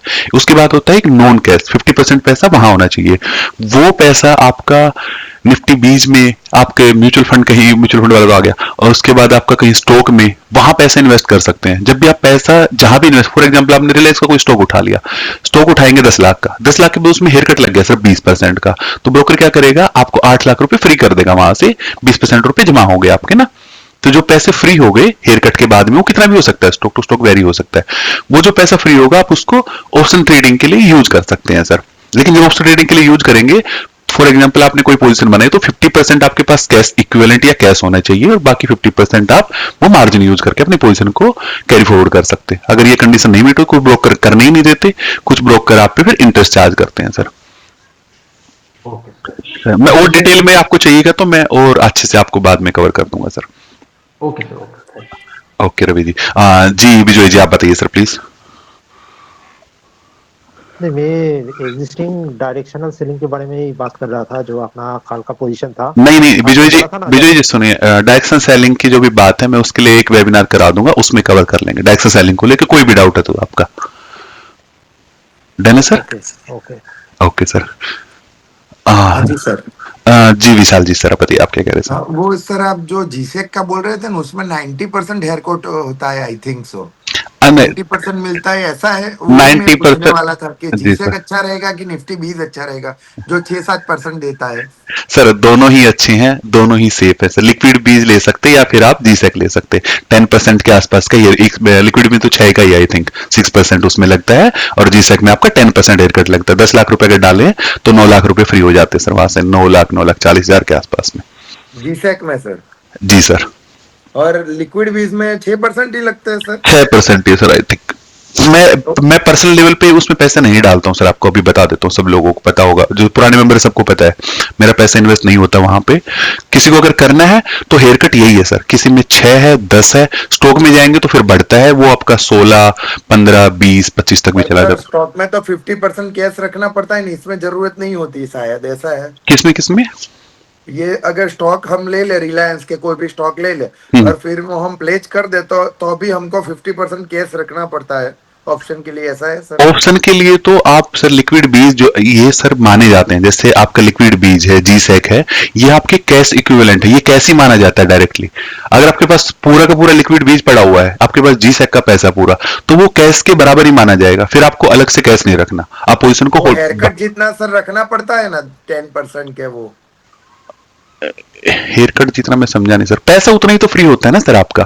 फॉर एग्जाम्पल आपने 10 लाख में से सर 9 लाख फ्री रहता है, 9 लाख फ्री, 1 लाख एक्स्ट्रा हमको कैश डालना पड़ता है, ऐसा कुछ है? वो कंफर्म मेरे को करना था, वो ही पूछ रहा था सर। एक्स्ट्रा पैसा क्यों डालना सर आपको? मतलब आप पोजीशन फिर उतने के तो बना सकते हैं ना, आप 10 लाख का पोजीशन कैसे बनाएंगे? 9 लाख का बना लीजिए आप।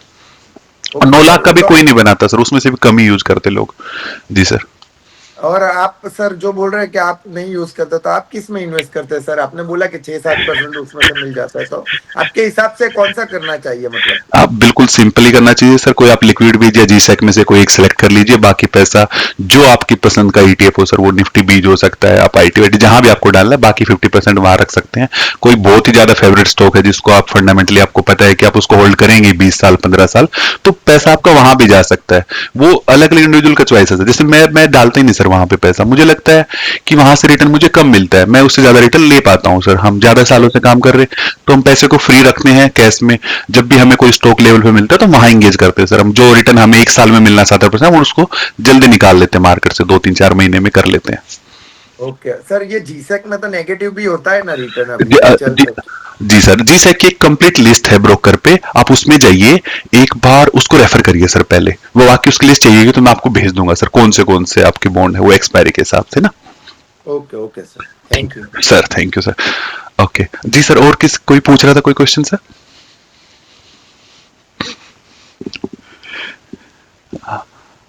किसी का डाउट हो तो सर पूछ सकते। जी हार्दिक जी बताइए सर।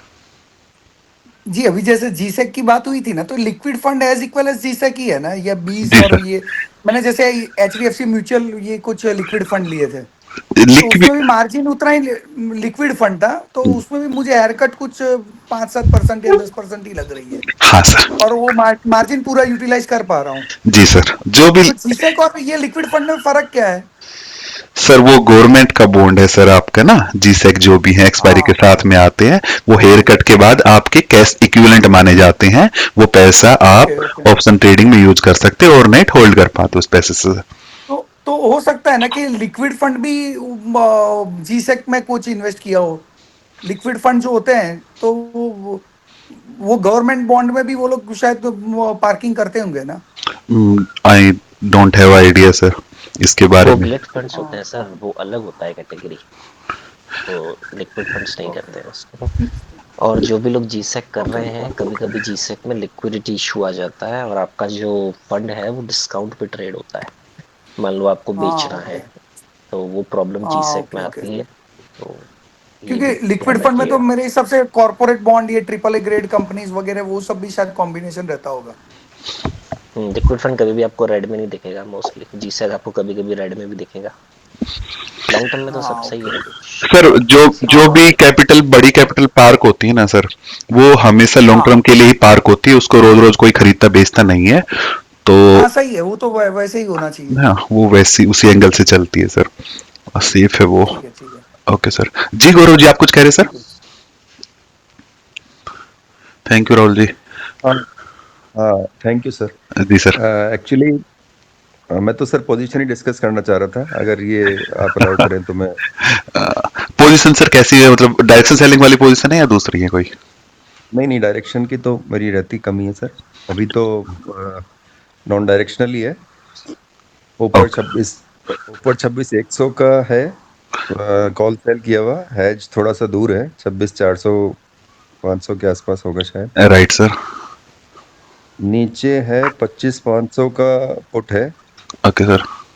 उसका हैज बिल्कुल 25,400 पे लिया हुआ है, और night Saturday Sunday risk carry नहीं करना चाहता था, तो उसका हैज 100 पॉइंट दूर है। अब मेरा क्वेश्चन ये है सर कि मैं उस हैज को क्योंकि वो हैज आपको पता है बिल्कुल पास लाने की वजह से रिटर्न बिल्कुल कम हो गया पुट साइड पे, तो ओके सर। और मार्केट का लग भी रहा है, जो आपका एनालिसिस है, मेरा भी यही है कि मोमेंटम बुलिश आना चाहिए, ओके तो अब इसको मैं इस हैज को मैं नीचे शिफ्ट करना चाहता हूँ थोड़ा। उसको क्या ट्रिगर रखूं कि उस ट्रिगर के ऊपर मैं इसको शिफ्ट कर सकूं। मान लीजिए कि थोड़ा सा इस लेवल पे निफ्टी आ जाए तो लगे कि हाँ वापस बुलिश कंफर्मेशन अपने पास में आ गया। राइट सर, मैं सबसे पहले एक बात बता देता हूँ सर, ये जो वीडियो है ये ओनली एजुकेशनल पर्पज के लिए है। इसको देख के ना तो मैं कोई आपको बोल रहा है सर बाइंग कर लीजिए सेलिंग कर लीजिए, ना मेरे कहने से कोई आपको पोजीशन बनानी है सर। बिल्कुल क्लियर अभी बता देता हूँ सर, जो भी आप पोजीशन पूछ रहे हैं हो सकता है ये आप किस यूज से पूछ रहे हैं वो आपको पता है सर। मैं आपको प्रॉफिट लॉस के लिए नहीं बता रहा, ना आपको पोजीशन लेने के लिए बता रहा हूँ सर। सेफ्टी अगर आप निफ्टी के रिगार्डिंग बात करना चाहते हैं तो मैं सेफ्टी मान रहा हूँ सर, अगर यहाँ 800 के ऊपर मार्केट सस्टेन होगा तो आपकी हेज ठीक ठाक आप इनको ऊपर नीचे की तरफ में किया जा सकता है सर। उसके बाद में या फिर यहाँ से कोई बढ़िया मोमेंटम, जब तक ये जो आप लेवल देख रहे हैं ना सर ऊपर वाली साइड में आपका, जब तक ये ब्रेक नहीं होता तो मार्केट फिर से कहीं फॉल दिखा सकती है सर। इसके ऊपर अगर सस्टेन हो जाती है तो अपनी हेज को आप चेंज कर सकते हैं सर। इसके साथ में दूसरा काम ये भी कर सकते हैं, अगर ऐसा लग रहा है तो आप उस हेज में जो भी है उसको छोड़ के आप थोड़ा आगे मूव कर सकते हैं हेज में सर। आई थिंक ये दोनों सेम एक्सपायरी की हेज है क्या आपके पास में सर? हाँ दोनों एक्सपायरी सेम है सर। एक्चुअली क्या था कि हेज पहले नीचे ही थी, मैं समझ गया, जब यहाँ पे जब आई थोड़ा होगी तो आपने हेज को चेंज किया होगा ना? हाँ हाँ बिल्कुल बिल्कुल बिल्कुल सर। कोई बात नहीं जब सर, वो मार्केट ने थोड़ा सा रिवर्सल दिया तो उसके बाद में हेड चेंज की मैंने। आप और दोनों जी अ, जी सर। हाँ वो इसलिए सर क्योंकि अभी लास्ट एक्सपायरी बची हुई है इस मंथ की, और फरवरी की प्रीमियम महंगे थे तो उसको लेने का तो मेरे को कोई मतलब बना नहीं, इसी वाली एक्सपायरी का है ट्रेड भी। ओके ठीक है सर, इसके साथ इसके लिए आप दो काम कर लीजिए। अगर आपको लग रहा है कि उसके प्रीमियम ज्यादा कम हो जाएंगे हैज के तब तक, अब यहां तक मार्केट जाते जाते, तो आप इतना कर सकते हैं, आप हैज को रिलीज कर दीजिए, उसको नीचे शिफ्ट कर लीजिए। दूसरी कोई हैज में प्लान करना है तो प्लान कर लीजिए। अगर बाई चांस फिर एक आप यहाँ पे एक नीचे कोई स्पॉट मार्क करके रखिए, अगर इसको किसी भी डायरेक्शन में अगर मार्केट किसी भी टाइम पे अगर नीचे की साइड में ब्रीच करती है स्पोर्ट को, तो आप फिर से अपनी हेज को शिफ्ट कर लेंगे सर। ये एक काम किया जा सकता है। या फिर आप सिंपली आपको लगता है कि नहीं आप डीके ले लेंगे आराम से, तो फिर इसके ऊपर आने दीजिए, यहाँ सस्टेन 15 मिनट पे कोई कैंडल क्लोज करती है तो उसके बाद में नीचे वाली हेज को आप शिफ्ट कर सकते हैं सर। दोनों ही काम आपकी तरफ से किए जा सकते हैं सर इस पे। बाकी जो दूसरा अल्टरनेटिव, सॉरी सर। हेलो जी सर जी। जी सर। सर दूसरा अल्टरनेटिव, अगर मार्केट मान लीजिए कि साइडवेज रहता है या स्लाइटली बेरिश रहता है तो जो मेरा कॉल सेल है, कॉल लेग है, उसको थोड़ा सा नीचे शिफ्ट उसको करना, लेकिन वो वैसे रिस्की लगता है। उसको पुश किया, अगर मार्केट साइडवेज आपको दिख ही रहा है सर, सस्टेन नहीं कर पा रहा ऊपर कहीं पे, मतलब बार बार सेलिंग आई जा रही है और मार्केट इसी जोन में है, तो आप पोजीशन तो आपकी है जी है सर बोथ साइड से। आप सेलिंग जितना यहाँ पे आपको डीके एक्स्ट्रा जा रहा होगा ना, आपकी यहाँ पे जो लॉस आप प्रॉफिट नहीं ले पा रहे, वो आप ऊपर से हल्का सा शिफ्ट कर ले, ज्यादा अंदर मत आइएगा। मैंने निफ्टी पे कल भी कवर किया था कि आप ज्यादा क्लोज मत आओ, निफ्टी के थोड़ा ऊपर बने रहो सर। और किसी भी टाइम पे अगर मूवमेंट आएगा, अगर मान लो साइडवेज जब तक चलेगी तो आप उसको शिफ्ट करके रख लो ऊपर से, खाते रहो आराम से डीके। किसी भी टाइम पे ऊपर यहाँ पे अगर मार्केट सस्टेन कर जाए, निकलने का ट्राई कर रही है यहाँ पे ऊपर, तो आप फिर अपने ऊपर वाली पोजीशन को शिफ्ट कर दो, नीचे वाले का जो आपका एक्स्ट्रा जाना था उसको नीचे शिफ्ट कर लो सर, आप बच जाओगे दोनों साइड से। और जो एक बार जा चुका है सर वो तो जा चुका है, आपने जब वो हेज को अंदर लिया था तो किसी रिस्क को बचाने के लिए लिया होगा सर ना, तो उसने तो अपना काम कर दिया है सर। उसकी अवॉइड करने के लिए जी सर, उसकी जो कॉस्टिंग है वो तो पे करनी पड़ेगी सर आपको, उसका तो जो प्रीमियम डीके लगा है वो तो हमने चाह के लिए इंश्योरेंस लिया था सर उसका प्रीमियम। बिल्कुल बिल्कुल बिल्कुल सर, बिल्कुल वो तो ऑब्वियस सी बात है। मेरा सिर्फ ये था कि इन केस अगर मैं उसको शिफ्ट करना चाहूँ नीचे की तरफ जी, तो वो लेवल किस लेवल, जैसे आपने बता ही दिया 800 के ऊपर अगर सस्टेन करता है तो उसको शिफ्ट कर सकते हैं। वो कर सकते हैं आप, इसी लेवल पे करना चाहें आप उससे अभी शिफ्ट कर लीजिए, लेकिन अगर नीचे का कोई लेवल मार्क करके लीजिए, अगर वो अगर ब्रीच हो जाता डाउन साइड में तो अब अगेन फिर से उसको वापस लेके आना पड़ेगा सर अपनी हेज को, अगर प्रोटेक्टेड रहने हैं तो। हाँ अभी जैसे जो आपने खोली रखा है चार्ट आवरली कैंडल पे भी अगर आप देखेंगे तो अभी हायर हाइज तो नहीं बनाया है, लेकिन हायर लोज बनाना स्टार्ट कर दिया है। यही है सर, हाई लॉस तो नहीं कह सकते 1 आवर पे, तो ये नीचे जब तक आपका 600 इंटेक्ट है ना, जब तक आप डाउन साइड मूवमेंट नहीं देख सकते। 600 किसी भी टाइम पे अगर ब्रीच होता है, आप अगर अभी निकालना चाहो आप अपनी हेज को रिलीज कर दो सर अभी के लिए, कल देख के, मतलब मंडे को मार्केट कहाँ पे ट्रेड कर रही है उसको रिलीज कर दो। 600 के नीचे दोबारा क्लोजिंग आपको कहीं दिखे, मार्केट यहाँ सस्टेन करना स्टार्ट कर दिया, तो हेज को फिर से अंदर की तरफ ले आना सर, ये भी कर सकते हो। और टिल द टाइम आप सर हाँ कॉल को आपकी 26,400 26 कौन सा है सर आपकी सेलिंग में कॉल आपकी 26,100 है सर। 26,100 26,100 के अंदर मत आना सर। 26,100 ठीक है। बहुत ही ज्यादा अगर कहीं मूव करते हुए नीचे की तरफ जाती तो फिर आप उसको और 100 पॉइंट नीचे की तरफ मूव कर लेना, लेकिन ज्यादा क्लोज मत आना सर कॉल वाली साइड से। 26,100 वाली का प्रीमियम ठीक है, 26,100 वाली का प्रीमियम अच्छा कैप्चर किया हुआ है। बस तो सर ठीक ही है फिर तो। मैंने 26,100 से नीचे आना तो मेरे को भी बहुत रिस्की लग रहा है। 26,100 के नीचे बिल्कुल सही नहीं है, सही नहीं है सर। वो प्रीमियम भी दिख रहे हैं आपको कॉल में ठीक ठाक ही, वो किसी भी टाइम पे हिट करने के लिए आ जाएगी। जब तक सेफ है सर आप बचा के रखो। हो सकता है किसी ट्रेड में आप ये भी मत सोचो सर हर ट्रेड से कमाना ही है। आपकी कैपिटल भी अगर बच जाती है, आपने कोई एंट्री लिया, गलत एंट्री हुई है, उसमें आप कैपिटल को बचा भी जाते हो, छोटा मोटा लॉस लेके निकल भी जाते हो, तो वो भी एक अच्छी चीज है सर। जरूरी नहीं है कि हर ट्रेड से कमाए। सर इसमें कैपिटल बिल्कुल इसमें कैपिटल डिप्लॉयमेंट मतलब हार्डली 20% ही है मेरा। अभी कैपिटल पूरी डिप्लॉय की हुई नहीं है इसमें। राइट सर, ये काम हो सकता है। ठीक है Gaurav ji, thank you sir. और किसी का कोई डाउट हो तो पूछ सकते हैं सर। मैंने आई थिंक सारी चीजें, हाँ फिब के बारे में किसी को जी सर। जी सर, मेरा एक पोजीशन है उसके बारे में एक बार बात करना था। वो डायरेक्शनल सेलिंग आपने जो दिया था ना सर, वो आधा मैंने बुक कर दिया था डायरेक्शन सेलिंग। आधा एक्चुअली विजय जी आप सुन रहे हैं मेरी, विजय जी आप सुन रहे हैं मेरी बात। मैं ये मीटिंग खत्म होते ही मैं आपको पर्सनल लेवल पे कॉल कर लूंगा सर, ठीक है? आपकी पोजीशन में बता दूंगा सर आपको, ठीक रहेगा? ठीक है। ओके विजय जी, ठीक है। फिब के बारे में किसी ने पूछा था सर, मैं फिब को एक बार कवर कर देता हूँ। फिब के लिए कुछ भी नहीं है सर। फिब को जब भी हम एक हायर लो कहीं भी कनेक्ट कर लेते हैं, लो से हाई के लिए, इसके 2 लेवल अच्छे खासे काम करते हैं सर। कहीं से कहीं भी कनेक्ट किया जाता है। ऐसा मत बोलना कि सर मैंने कहाँ रख दिया, मैंने जस्ट समझाने के लिए आपको रख रहा हूँ। जब भी आप इसको हाई टू लो कनेक्ट करते हैं तो 2 लेवल जो भी आपके निकलते हैं ना, ये 0.5 वाला 50% लेवल है, 38% के ये जो 2 लेवल है ये अच्छे काम करते हैं।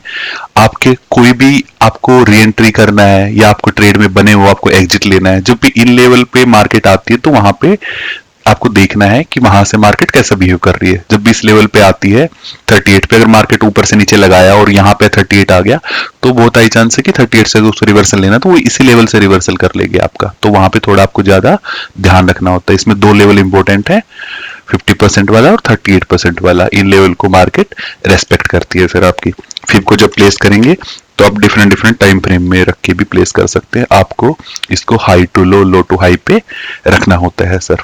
आप इस आवरली यूज करेंगे तो आवरली का रिजल्ट मिलेंगे। आप इसको डेली टाइम फ्रेम पे रख के भी यूज कर सकते हैं। छोटे टाइम फ्रेम पे रखना हो तो वो भी किया जा सकता है सर। आप लेवल बेसिकली इससे निकालने होते हैं कि कौन से लेवल पे मार्केट काम कर सकती है। 2 ही लेवल जो मैंने आपको बताए, 38% एंड 50% वाला लेवल ज्यादा काम करते हैं सर फिब के लिए। ओके, उसके बाद में फिब का मैंने बताया। इंडिया विक्स का चार्ट खोलेंगे क्या? बजट के बाद क्या होगा, क्या होता है जनरली, उसका एनालिसिस करेंगे क्या थोड़ा? हाँ, उसका भी कर लेंगे सर, बिल्कुल राहुल जी। ओके, पे ऑफ ग्राफ के बारे में मैं एक बार और बात कर लेता हूँ सर, है ना? पे ऑफ ग्राफ जैसे फॉर एग्जांपल मैं बैटमैन का एक पे ऑफ ग्राफ है सर, समझाने के लिए, है ना? ये पे ऑफ ग्राफ है। पे ऑफ ग्राफ में कितनी सारी चीजें आपको देखनी होती है सर। सबसे पहले पे ऑफ ग्राफ में आपको देखना है सर कि पैसे कितने लगे हैं सर। जब भी आप स्ट्रेटजी बनाते हो तो आपको पैसे दिखाई देते हैं कि ये सेटअप डिप्लॉय करने में कितने पैसे लगे हैं।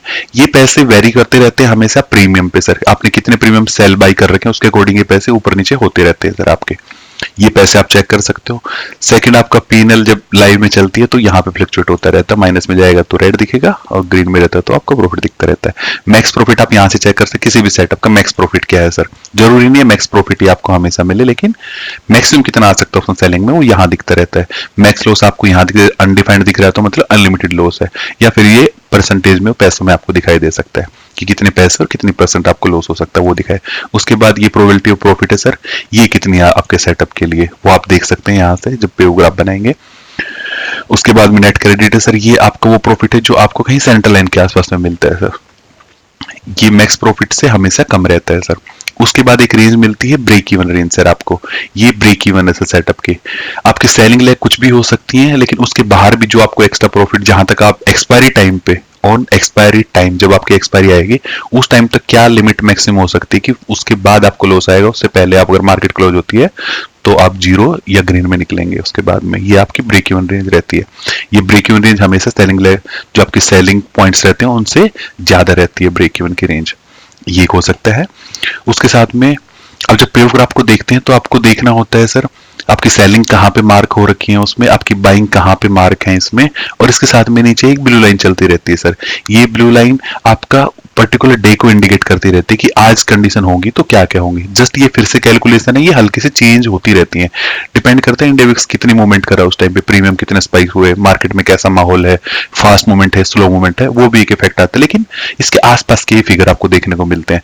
जैसे जैसे दिन क्लोज आते हैं आपके एक्सपायरी में, टाइम कम बचता चला जाता है, टाइम डीके लगता रहता है, तो ब्लू लाइन अंदर की तरफ शिफ्ट होती चली जाती है सर आपकी, धीरे धीरे आपके ग्रीन वाले जोन में चली जाएगी, तो फिर सिचुएशन चेंज होती रहती है। ये कुछ चीजें पेव ग्राफ पे आपको ध्यान रखनी होती है। आप पेव ग्राफ में आप ये देख सकते हैं कि आपको एडजस्टमेंट, जैसे ये ब्लू लाइन यहाँ पे है, अब देख लो कि आज अगर मार्केट चलेगी तो कहाँ कहाँ तक मुझे कितना लॉस आएगा। आप ऐसा इसमें अगर पेव ग्राफ पे आप काम करते हो तो आप ये कर सकते हैं, आप ये आइडिया लगा लो 1% का लॉस आएगा तो हम एडजस्टमेंट करेंगे, आपको आधा % का आएगा तो आप करेंगे, आप 2% का लॉस आएगा तो आप एडजस्टमेंट करेंगे।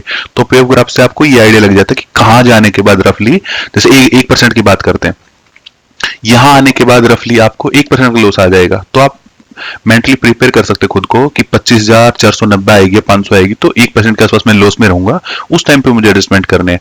आप सर चाहते हो 0.5 पे करना है तो 0.5 आ जाएगा सर 550 560 के आसपास में, तो यहाँ आपको एडजस्टमेंट करने हैं। पेव ग्राफ से आपको ये आइडिया मिल जाता है सर। और ये ब्लू लाइन जो मैंने बताई ये डे बाई डे अंदर की तरफ शिफ्ट होती हुई चली जाती है सर, ये एक काम होता है। सिंपली पेव ग्राफ से भी आइडिया लगा मार्केट में आप कहाँ पे खड़े हो सर। कई बार क्या करते हैं लोग, जैसे ही सेंटर पे तो डिप्लॉय करेंगे, मार्केट में अगर मूवमेंट हो गया तो वहां जाने के बाद दोनों पोजीशन को क्लोज करेंगे, फिर से सेंटर पे आने का ट्राई करते हैं, कुछ लोग ऐसे भी देखते हैं इसको। तो ये अपने अपने व्यू के अकॉर्डिंग देखा जा सकता है सर पेव ग्राफ। मेनली इसमें जो चीजें मैंने कवर करी इतनी ही चीजें रहती हैं देखने के लिए सर।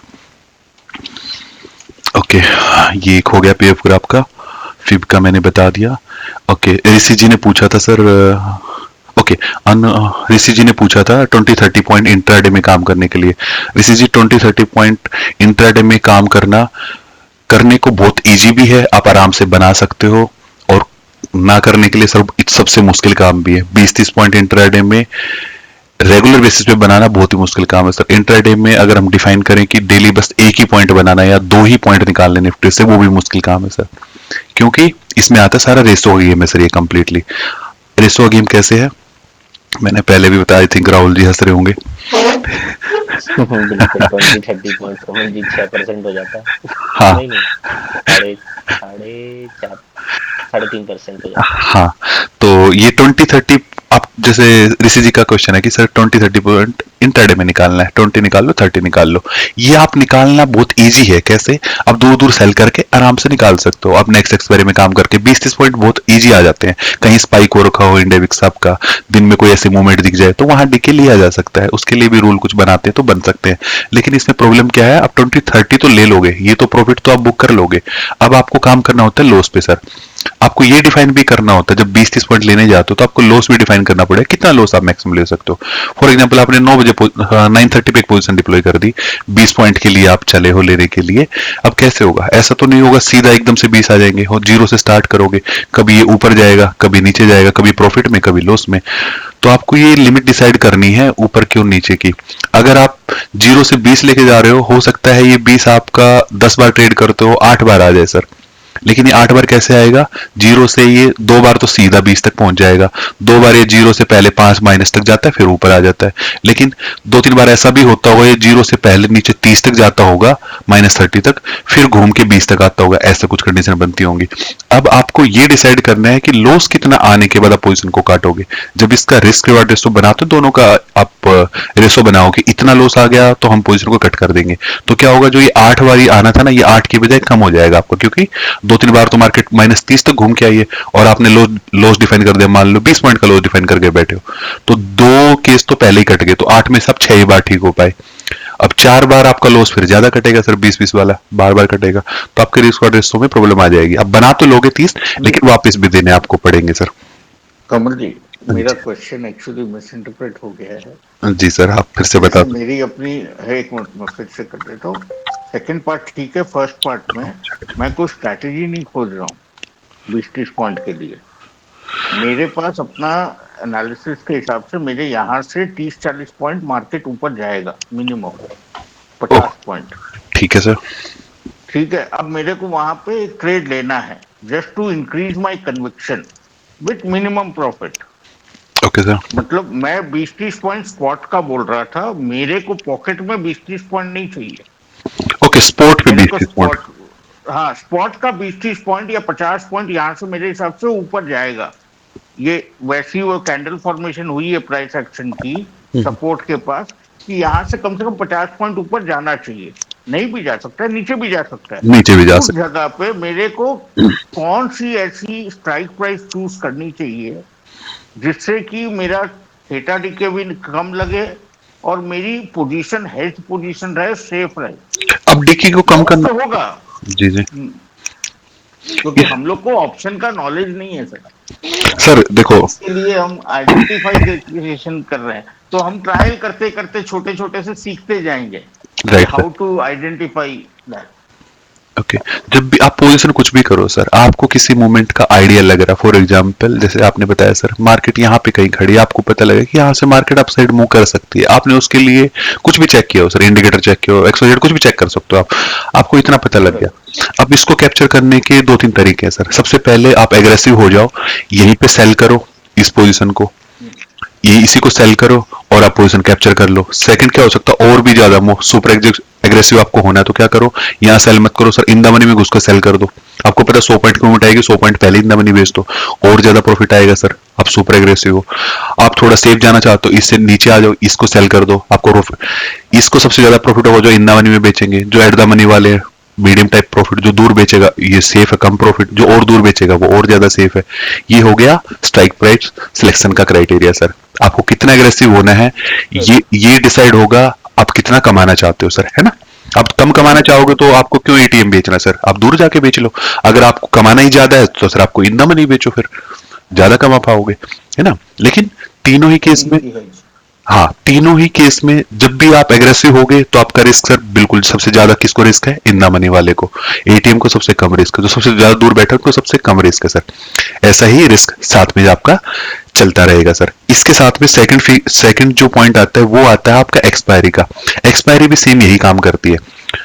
सब आप बिल्कुल क्लोज के एक्सपायरी में ट्रेड कर रहे हो सर, बिल्कुल क्लोज एक्सपायरी में, उसमें आपका रिस्क सबसे ज्यादा रहेगा सर। आप एक्सपायरी को करंट वीक में ट्रेड करोगे, जैसे आप नेक्स्ट वीक में जाओगे तो आपका रिस्क थोड़ा सा कम हो जाएगा, आप और दूर ट्रेड करोगे तो आपका रिस्क और कम हो जाएगा। ऐसा क्यों? क्योंकि आप करंट एक्सपायरी में जब ट्रेड करोगे तो आपके पास टाइम नहीं है सर बिल्कुल भी, आपको एडजस्टमेंट करने पड़ेंगे, मार्केट अपोजिट चली तो फटाफट निकलना है आपको। लेकिन अगर आप नेक्स्ट वीक में ट्रेड कर रहे होगे तो आपको थोड़ा टाइम एक्स्ट्रा मिल सकता है, उस केस में मार्केट कहीं ऊपर नीचे से घूम के वापस मूव हो सकती है।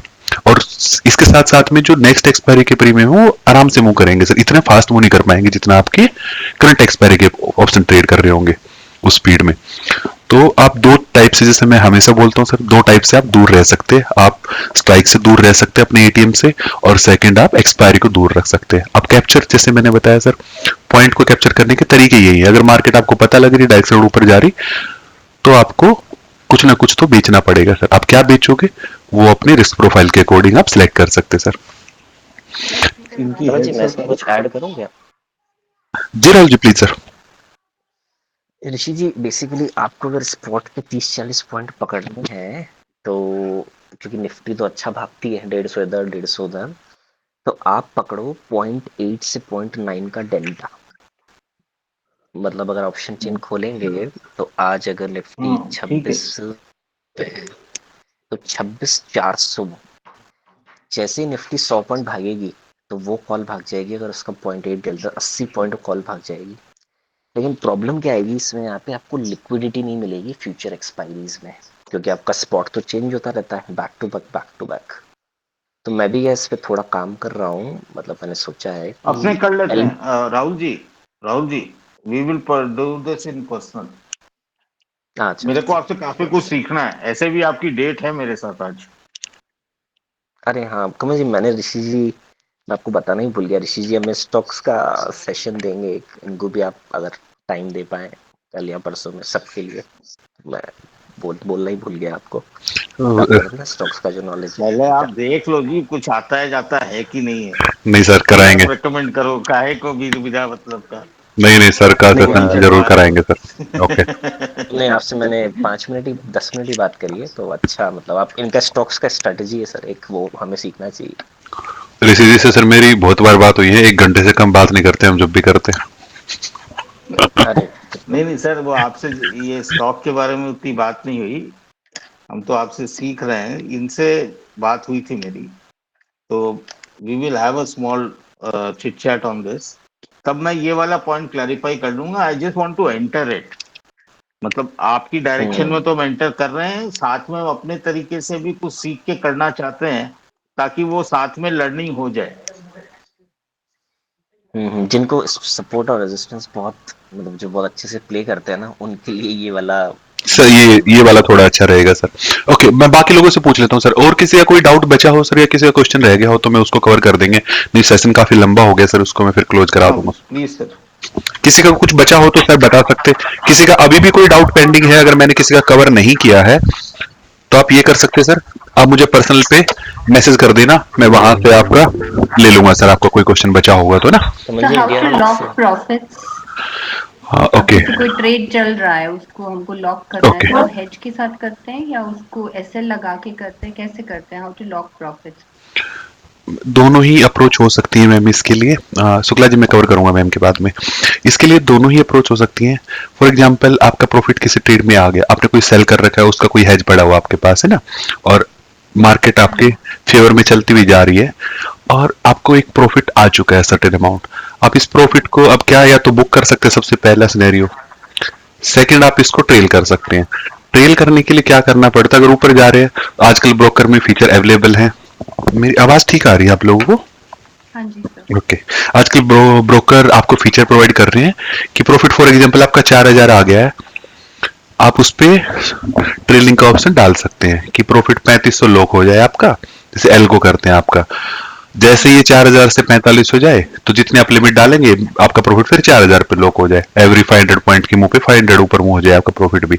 आप ऐसे करते हुए इसको लॉक करके ऊपर लेके जा सकते हैं। सबसे पहला पॉइंट।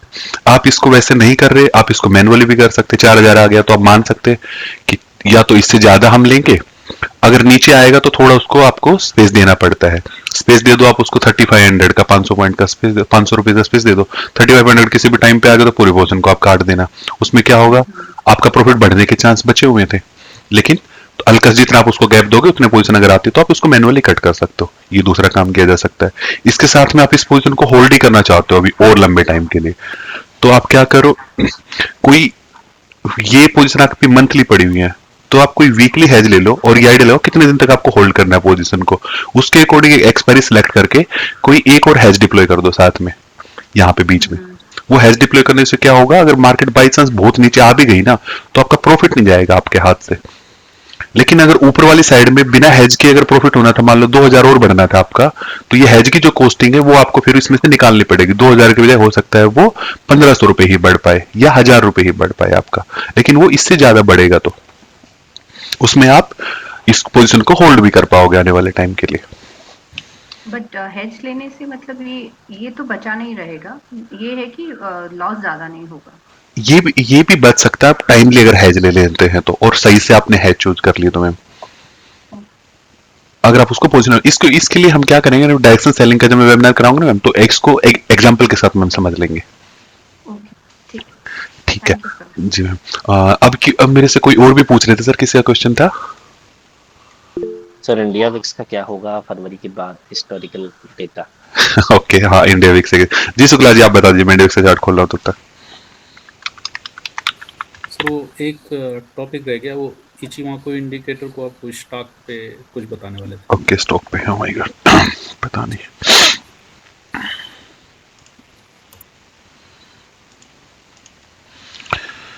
राहुल जी पिछले बजट वाले दिन ले चले क्या? 1 फरवरी 25 मतलब बजट इस बार पूरा दिन खुलेगा ना, वो एनएससी बीएससी 3:30 बजे तक खुलेंगे उसको, तो वोलेटिलिटी बढ़िया रहेगी। ये देखो सर, आप फर्स्ट का देखना है ना आपको। फर्स्ट का 9:15 मतलब 9:15 खोलेंगे क्या? मतलब वो 5 मिनट 15 मिनट का टाइम फ्रेम अगर हो पाए तो। हाँ होगा सर, क्यों नहीं होगा। हम्म,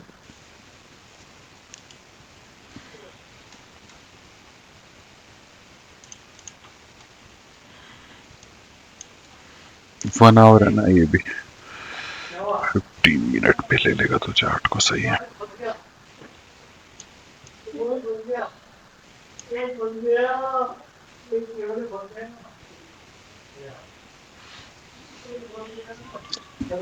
ग्राम में दिक्कत दे रहा है। ब्रोकर पे आपको दिख जाएगा बट ठीक है। कोई नहीं सर, 30 पे का देख लेते हैं हम जो अपनी चीजें देखनी है।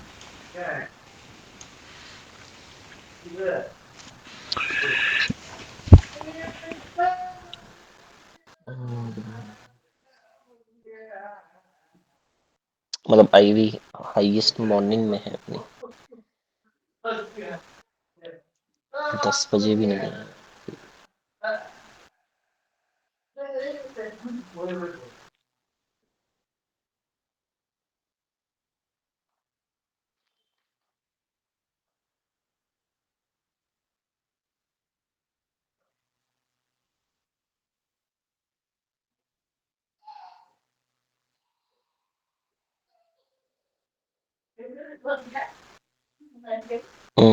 ओके, कितना ड्रॉप है कमल जी? 14.5%।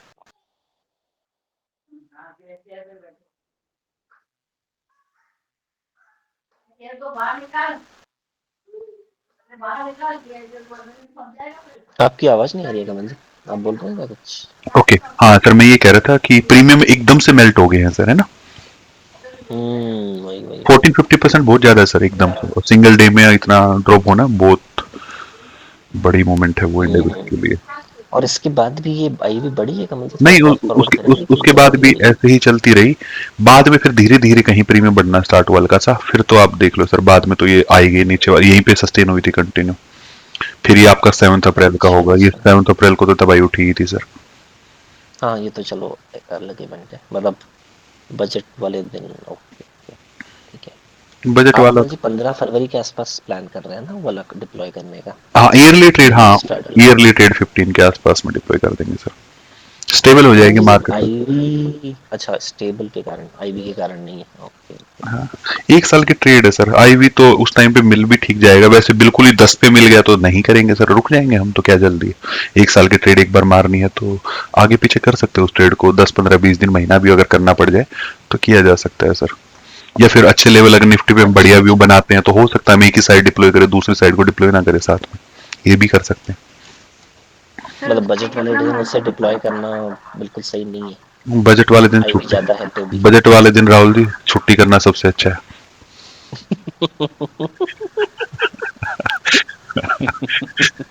सही है कमल जी, सही है। ठीक है। मैं सर का एक बार इचुमोको वाला, हाँ स्टॉक पे सर इचुमोको को देखो प्रैक्टिस करना पड़ेगा, मैं कोई सर ईयरली ट्रेड में कितना लगता है मार्जिन? मार्जिन मैम आप एक बार बास्केट में डाल के देख लीजिए मैम, उसमें कितना आ जाता है आपका, दोनों साइड बेच देना, 4-4 हजार पॉइंट दूर बेचना मैम। जैसे निफ्टी अभी अगर आपका 26,000 है, आप ऊपर से 30,000 की कॉल को बेच लो, और नीचे से आप 22,000 तो नहीं बेचेंगे अब की बार में, अब की बार हमारा प्लान है 23,500 के आसपास की पुट को शॉर्ट करेंगे डाउन साइड से। एंड सो इट्स मतलब स्ट्रैंगल बनता है ये, है ना? स्टैंगल बनता है मैम बेसिकली, हाँ उसकी तो उसको एडजस्टमेंट, हेज नहीं, हेज की जरूरत नहीं मैम, ये बहुत बड़ी बहुत रेंज है हो ना आपके पास, जाएगी 9,000 पॉइंट की रेंज है आपकी। पर इसमें एमटीएम लॉस दिखने के चांसेस हैं। चांसेस हैं मैम, लेकिन उसके लिए भी कुछ पर्टिकुलर लेवल रहते हैं हमारे, अगर उस लेवल को ब्रीच करती है तो फिर हमने एडजस्टमेंट स्टार्ट कर देते हैं हम अपने, मान लो कोई एक पर्टिकुलर में मार्केट 2,000 पॉइंट मूव कर गई किसी एक डायरेक्शन में, तो हमारा एमटीएम आ जाएगा फिर, और वो भी डिपेंड करेगा कितना डिके के बाद वो आया, 1 महीना, 3 महीना, 2 महीना, 4 महीना।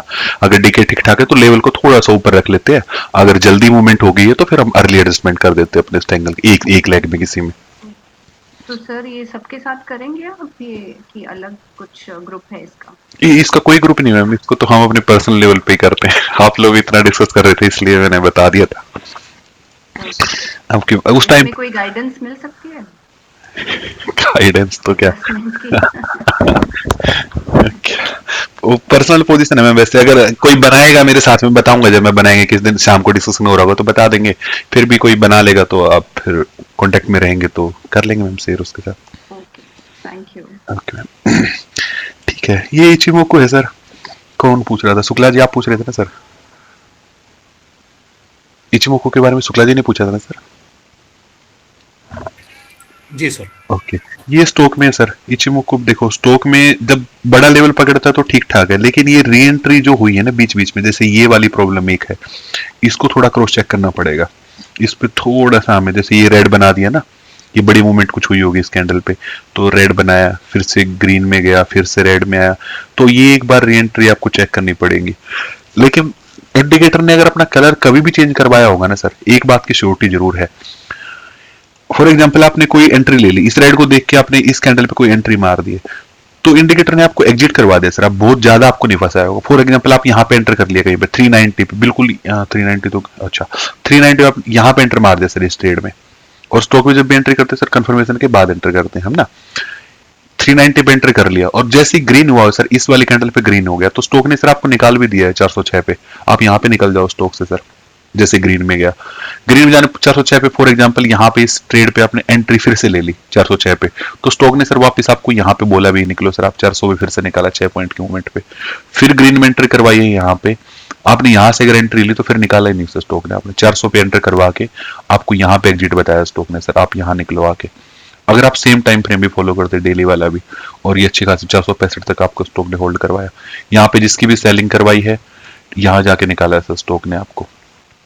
तो बड़े टाइम फ्रेम पे इंडिकेटर तो ठीक ठाक काम कर रहा है। हाँ, एंट्री एग्जिट थोड़ी ज्यादा है, मैंने स्टॉक में काम नहीं किया तो मैं इसको बिल्कुल आपको अच्छे से नहीं बता सकता कि कैसे काम करना है, लेकिन इस टाइम फ्रेम को इंडिकेटर को यूज किया जा सकता है। वो कैसे टाइम फ्रेम आप डिसाइड करेंगे थोड़ा वो देखना पड़ेगा, और इसको आप किसी दूसरे इंडिकेटर के साथ में डाल के यूज कर लेंगे तो रिजल्ट आई थिंक और बेटर हो सकते हैं। एसएमसी या फिर अपने अपने स्पोर्ट रेजिस्टेंस के हिसाब पे भी कुछ तो डाल दीजिए इसके साथ में, एक चीज और कंबाइन कर दीजिए, स्टॉक में काम किया जा सकता है।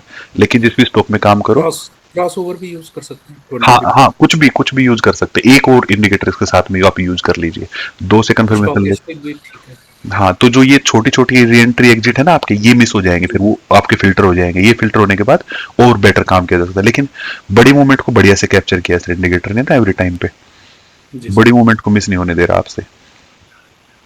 ये एक तरीका है सर काम करने का। ओके, आई थिंक सर आज की क्लास ठीक ठाक हुई है, काफी लोग बिना बोले ही चले गए देखो। ओके, काफी कुछ सीखने को मिला होगा सर। फिर भी आपको कोई डाउट क्वेश्चन हो तो आप मुझे बताना सर, हम उसको फिर से पर्सनली करेंगे। और ये चीजें सर जितनी मैं यहाँ डिस्कस कर रहा हूँ ना, सब आप लोगों को सिखाने के लिए सर। हम अपना इतना टाइम दे रहे बैठ के, आप लोग भी टाइम दे रहे हो, तो एक दूसरे के बारे में क्यों कमेंट करें सर हम यहाँ आके, और एक दूसरे से कुछ ना कुछ सीख के जाए। कोई किसी को फोर्स नहीं कर सकता कि आप ये स्ट्रेटजी फॉलो कर लो या वो कर लो। अच्छे लोग हैं सर, आप आओ सीखो एक दूसरे के एक्सपीरियंस से। इतनी देर हम बात करते हैं तो कुछ पॉजिटिव लेने का ट्राई करो सर। किसी का आपको अच्छा नहीं भी लगता दूसरे मेंबर का, कोई बात नहीं सर, उनको वो बोल के गए हैं, हाँ रेस्पेक्ट से बोलेंगे, ये मैं इंश्योर कर रहा हूँ सर कि कोई गलत ना बोले। इतना करेंगे तो चीजें चल जाएंगी सर ठीक से आई थिंक। और ज्यादा ही प्रॉब्लम आएंगी तो सर बाद में देखेंगे, लेकिन और हम इस कम्युनिटी को बढ़िया बनाने का ट्राई कर रहे हैं सर अपनी साइड से। आप लोग भी सब साथ में, तो आई थिंक ग्रो करेंगे साथ में मिलके सर। और ये सेशन वैसन आपको अच्छा लगता है तो सर आप उसको लाइक वाइक कर दिया करो, और फिर उस पे यूट्यूब पे कमेंट कर दिया करो, थोड़ा ग्रुप में लिख दिया करो, बाकी लोग भी देख लें। और इसके अलावा सर क्या कवर कर दूं मैं, इसके